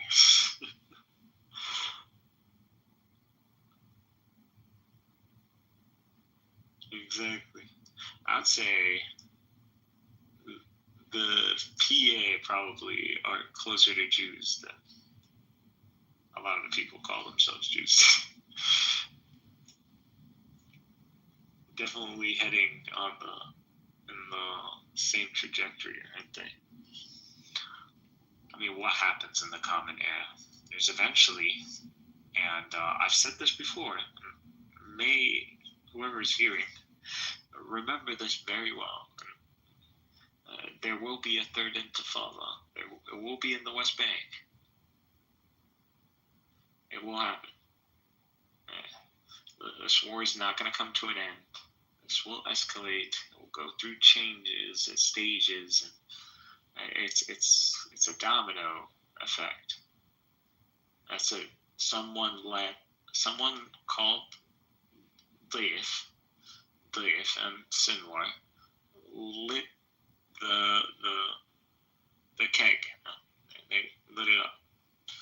So it's set to blow. Everybody knows it's gonna blow, dude.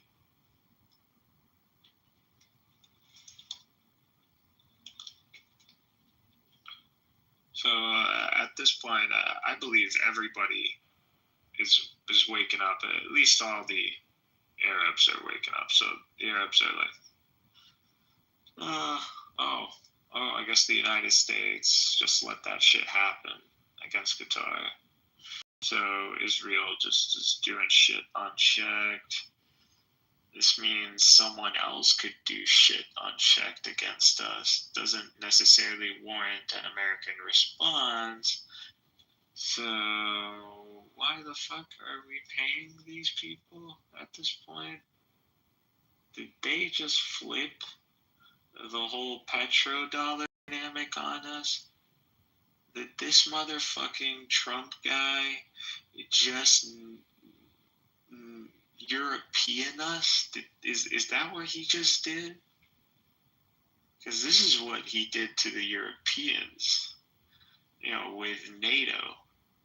He tried to flip the cost of NATO and the maintenance and the very stand-up of NATO on the Europeans.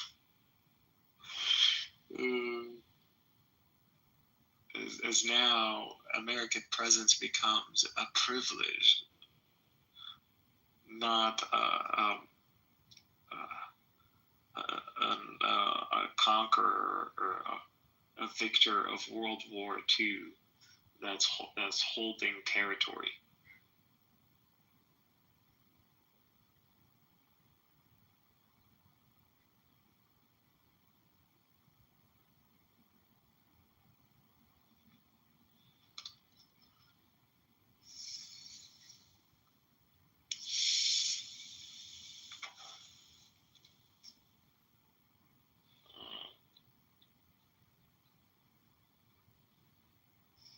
anyways, I think there's going to be probably, because there was like 2 Jewish revolts. Yeah, right. First Jewish revolt, second Jewish revolt. I guess Bar Kokhba, yeah. I mean, hey, technically, if God is being fair, Jesus should show up, and we should have the opportunity. I mean, our tradition says we're not going to have issues. No one's going to reject him. I mean, I think the Mahdi figure is supposed to guarantee that we accept him. Interesting. Might be explain. Side note.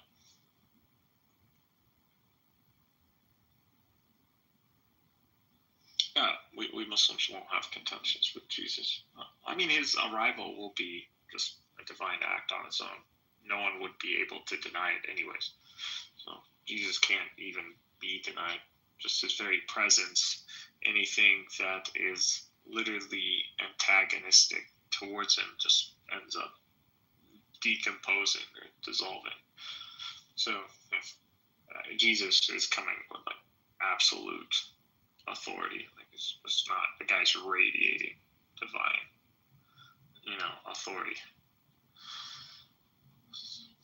Coming with angels, bro. It doesn't matter if hopefully before Palestinians get to a point, or maybe the Arab world. I believe Palestinians, because the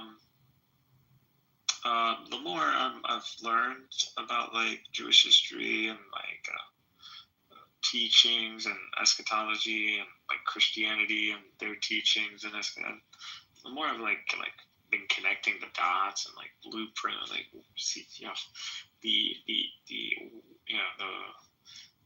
wave, the spectrum of like God's divine, providence, like how he's playing chess in the history of humanity. Like, where is it all? Because I think one of the things that prove that you're not connected with God, you're no sons of God, is that God doesn't even reveal anything to you, doesn't speak to you, nor are you on a trajectory that's already been set by a prophet. Jews are lost. They're mimicking that they have prophecies or that God is behind them. They're artificially creating it. And it's weird because like the Zohar definitely shows up after Islam, after Hadith. And, I believe the coincidences with the Zohar clearly have to mean that the Zohar is copying from our tradition at this point. Or it could be just a manipulation, which also could be the case. It's just we don't really, the Arab world, the Muslim world, literally has no interest in studying about on rabbinic Judaism. Which is extremely interesting on its own. Until I realized like rabbinic Judaism is just like hot air. They literally got nothing. Like Maimonides, like it's like they almost want to like scream them out of the grave. What the fuck did Maimonides do? Why are you guys acting like Maimonides is Einstein? Like, guy didn't come up with no theory of relativity. He didn't change the equations of physics. Like, the fuck? Like, Maimonides is literally someone who took something that was trending in the Muslim world at the time and gave it a Jewish spin. And then you claim like he's literally like a reviver or some like head honcho authority, like shit, like Moses almost. And you should always be careful when like rabbis call someone Moses. When you see rabbi, run away from that guy. Whoever they, you see some sort of consensus on a guy they call like a second or a third Moses or whatever, just run.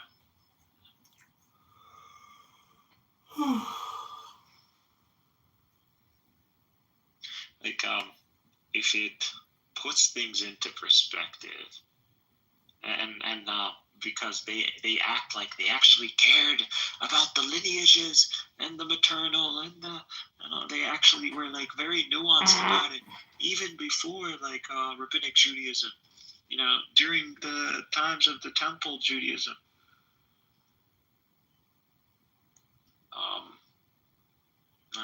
Explain Akiva. It's like this guy's a convert, and he's like the second Moses. Like, as a convert, he's just like a goy. He's not even a seed of Abraham. And rabbinic Jews like they're about to like circumcise him like for the second time, like if they could, orally. It's just the way they speak about Akiva, like it's like almost like a giveaway. Like I mean, you can't prove anything absolutely, but like it's like, is it a coincidence that one of the most revered figure in like rabbinic Judaism is like this convert? Just kind of weird. Not only that, this convert leads to, the trajectory of events. Yeah, Bar Kokhba, military leader, blah, blah, blah, but he must have had a religious consensus behind him. There's no way the people would have followed him in accordance to the numbers, apparently, that fucking Josephus talks about. I think it's fucking outrageous, grossly exaggerated. But whatever. I mean, the potential Josephus could have had if the motherfucker just stayed objective to the facts. Jews, man. Jews, bro. Can't. No integrity, is there? It's just like zero integrity.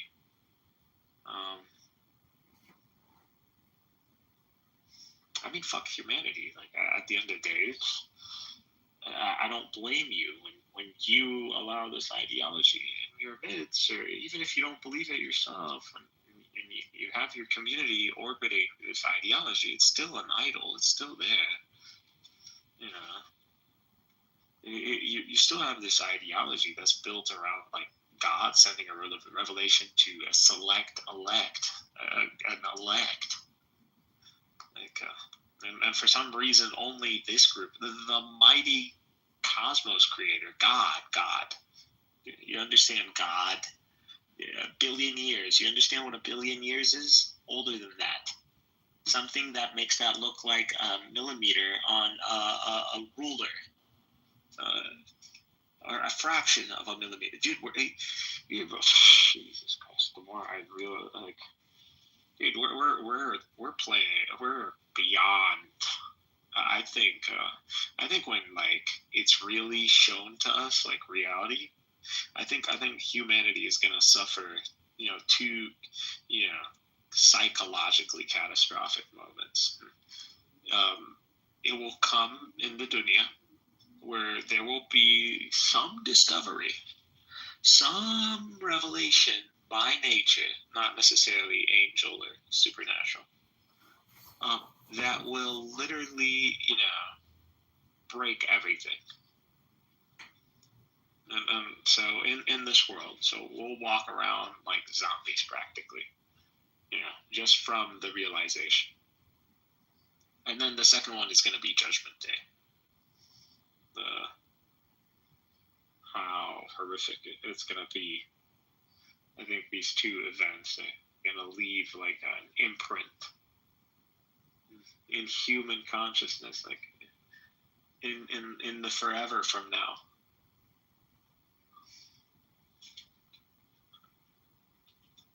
But this God, the one who it literally left us with this paradox universe. Like, he's trolling us. God literally is trolling us with this universe that he's got set up right now. We're like poking and measuring and like, surprise. This is what God is like. Here, it's black hole right here. Quantum mechanics. Oh, you thought you were you thought you were tripping? You thought it was you thought I was done here. Quantum mechanics. Oh, here's a black hole. Black holes are real. Yeah, but yeah. By the way, all this physics crap you guys spent like jerking yourselves off and like building these nukes and shit. Yeah, by the way, this shit ain't even fundamental. It's not even fundamental. It's it's actually information. it's oh my good God, bro. What the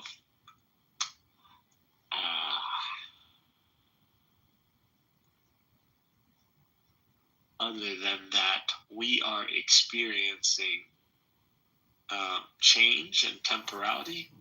Logically, it shouldn't exist. Honestly, this shouldn't exist. We are literally witnessing a miracle. I sometimes I thought like certain verses in the Quran might be obsolete, like in the sense like,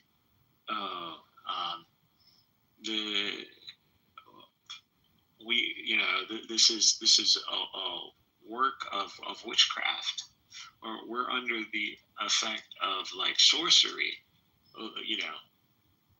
to imply like whatever this revelation that this prophet is preaching, the effect that you see in the masses clearly is induced. It's sorcery, it's trickery, it's an illusion.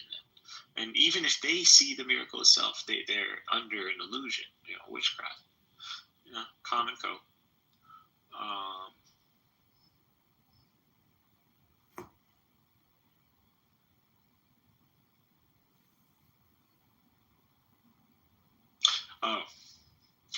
So you would think that this is obsolete, like, miracles, the age of miracles is over. In a way, the age of miracles has started. It started when we realized, like, maybe even since Newton, if you want to go. But sure, Einstein. Theory of relativity, yeah. I'd say, at least based on it seems like, but even Einstein got it wrong. Like, a lot of people, like, act like Einstein was this, like, slam dunk kind of guy. No, he wasn't. It was definitely a group effort. Which I don't know why isn't highlighted enough. Might be, for, side panel, someone put that in some sort of notes for, when we have our anti-Jew, bash kind of get-togethers. Maybe we can put that in the minutes somewhere.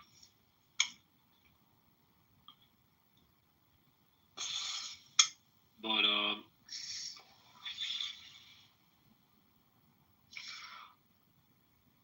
it just started, and the physics and the way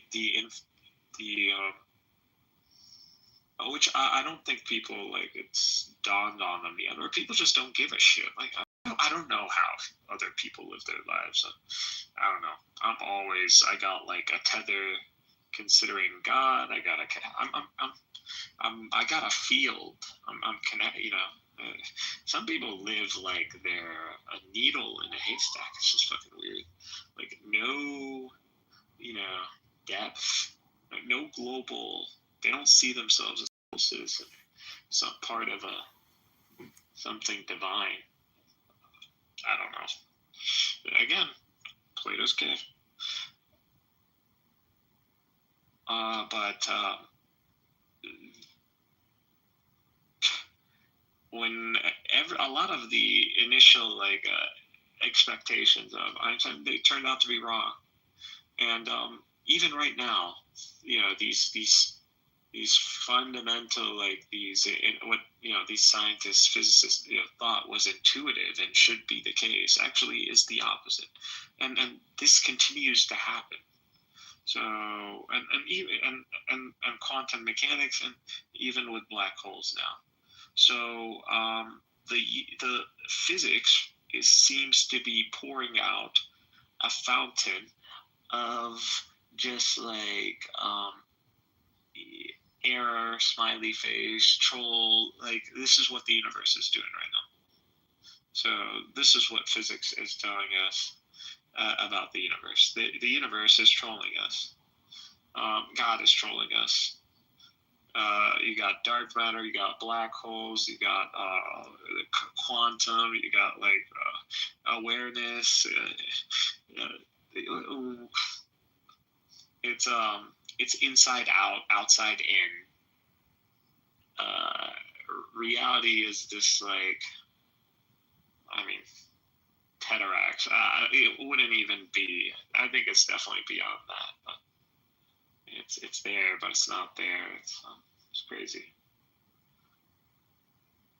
That's where physics is at. So, I think it's gonna be.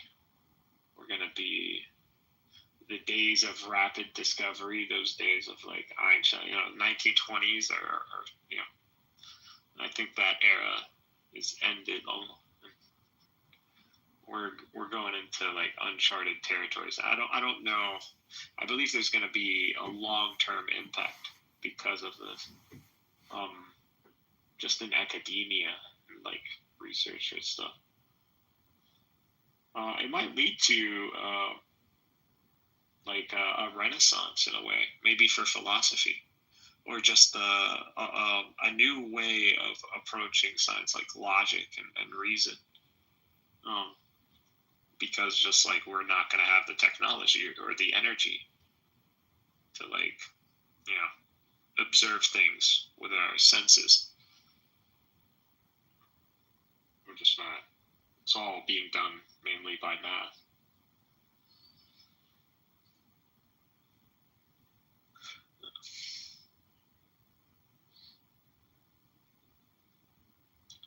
It's we're being trolled, dude. And the way with the time dilation works, what is death? Time dilation. What is time? Bro, you could be, from the moment you're dying, if we're looking at the quantum scale, if you truly understand, and I can't even wrap my head, but I've used some examples, I've been looking into this stuff, help me, have some sort of mental image. The scale between you and that critical point, like quantum mechanics, that in scale is greater than the scale between you and the expanding universe. And I'm just let that. I don't know what to. I'm still processing that, but it's kind of a mind fuck. I mean, what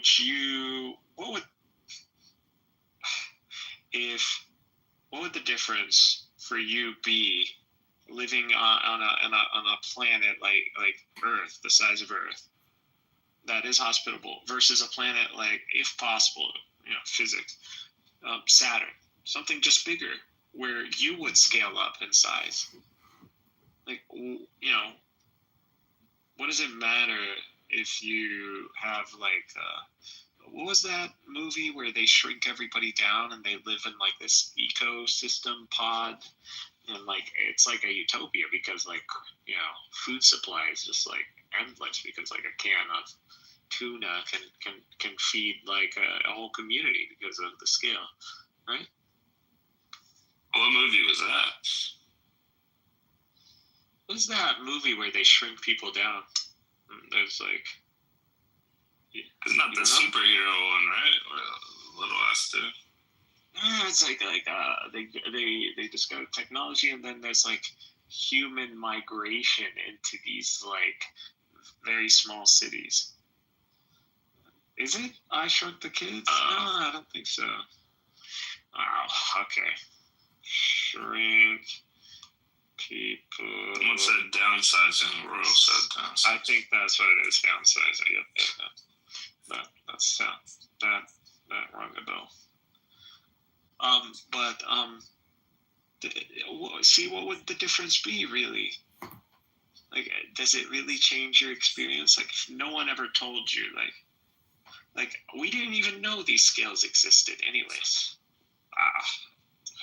I'm just recently become familiar with like a Planck scale and what this means, and still processing it. But I'm just saying, there's like, if what it is, it's all just geometry.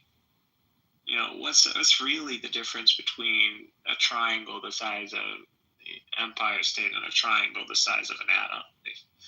And, yes, it's really no difference. So it might not be the case. I don't know. Maybe there's something that prevents it from happening.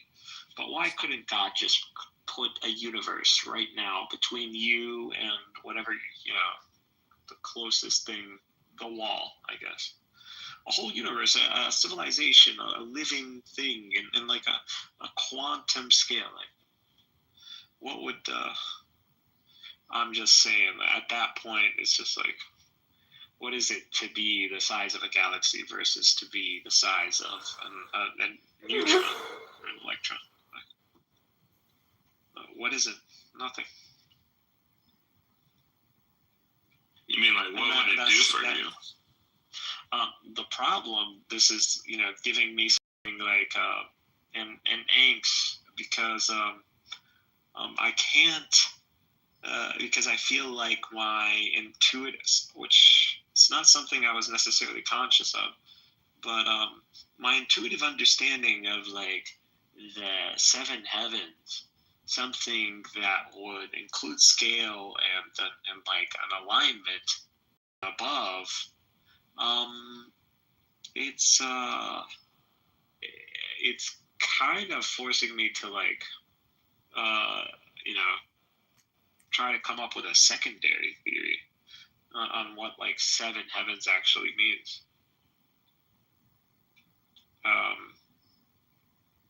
Yeah, that's an interesting concept, seven heavens. It's just like scale, like, why is it like in our way of thinking, like God has to be like the biggest man on the block? Why? Like, where does that come from? I mean, clearly it comes from like a history of paganism. That shit like corrupted the way we think.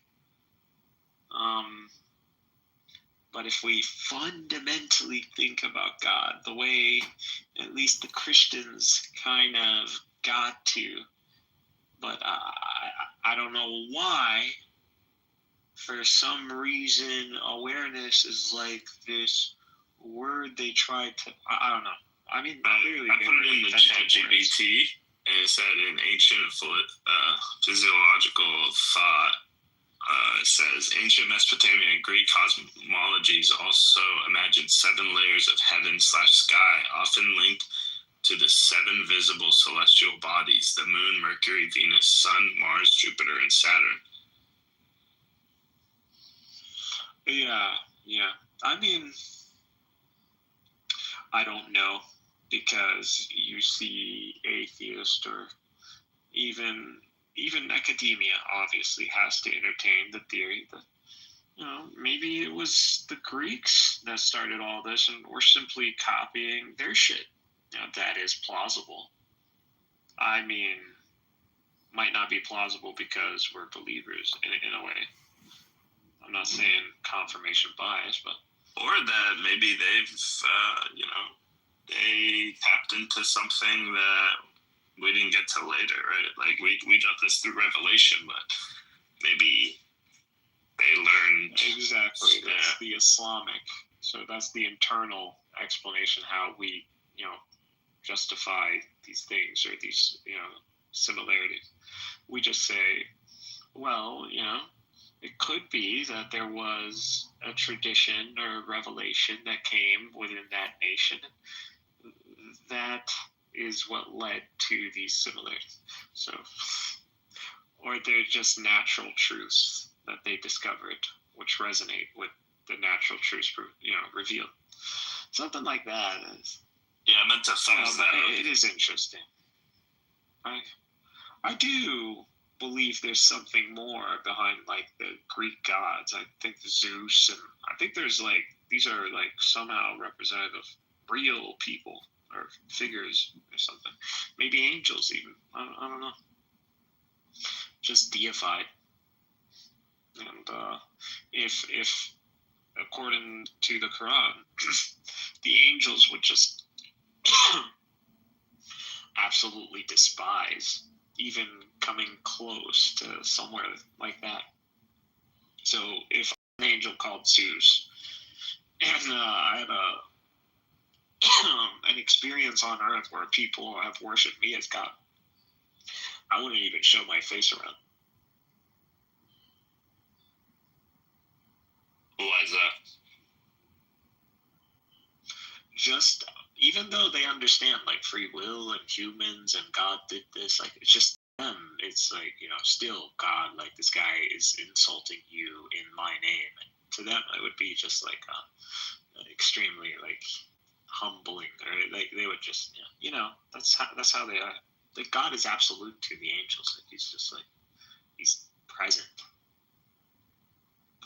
and I mean both in an awareness, a consciousness, but also in a fundamental like gravity kind of way. Like it's just God is the he's connected. He's plugged into the grid, and it's only him. He's got the codes to the grid.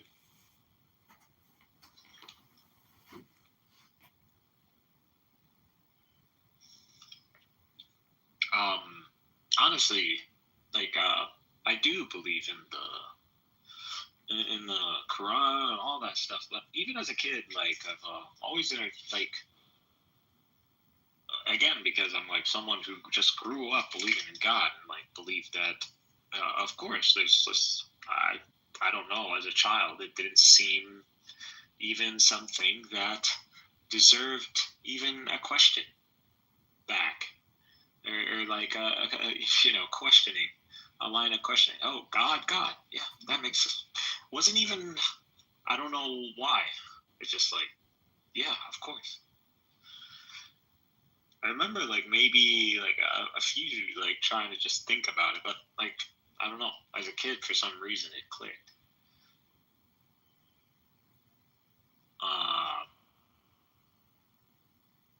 Maybe influenced by movies or something, but I always felt, I don't know, as a kid when you like develop like conscious, you become like aware of yourself. I don't know. You start like staring in the mirror or something. Like I don't know if you had that experience as a kid, or you remember that.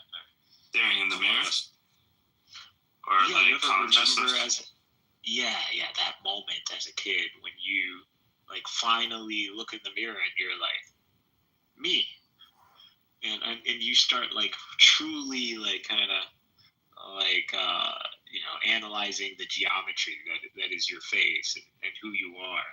Oh, and also even relatives. I actually remember the distinct moment I came to terms with as a child that my mom was my mother, and not just like this person that like has been nurturing for me and caring for me, right? But like they're my parent, and I came at it. You know what I mean? Like that I remember that. Oh, understanding like what is mother or father, like. Yeah, like even outside of myself, it was like it was crazy. I think I went up to my mom and I was just like looking at her like, wow. You know, like, I don't know, it blew my mind.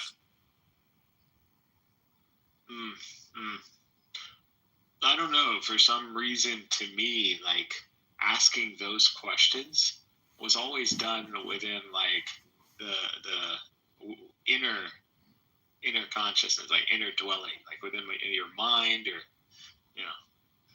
contemplation. It was never like professed out loud. Like, kind of thing. I don't know why. Is it like why? I don't know. Why did I see it as something too complex? I don't know. But yeah, you can remember. I don't know. A lot of people don't remember, but I do remember glimpses of recognizing myself, or contemplating, myself or my parent, or just like what is going on. What I've been told. Kind of like registering. Like, I don't know if you ever study for an exam, like maybe before you go to sleep, like you just like kind of run through the information. I don't know. Yeah, definitely. It helps it stick. Like, it's just like, yeah, it's like a refresh. You read like the outlines of it. But memory is another crazy concept. Like, sometimes you really unlock memories. Dude, I don't know what is. I thought I could make sense of it all. Like, I thought if I could just logic, reason, physics. I'm the guy. I believe I can see stuff too. Like, and I feel like, and then when you try to like awareness and try to like theory of everything, this whole thing, it's just like, nah, dude, this we're so cool. This is freaking. I don't think we'll ever figure this out. It's not. We're not gonna figure it out in this life. Definitely not. Yeah, I think that's by design. I think too. Like, I think we're very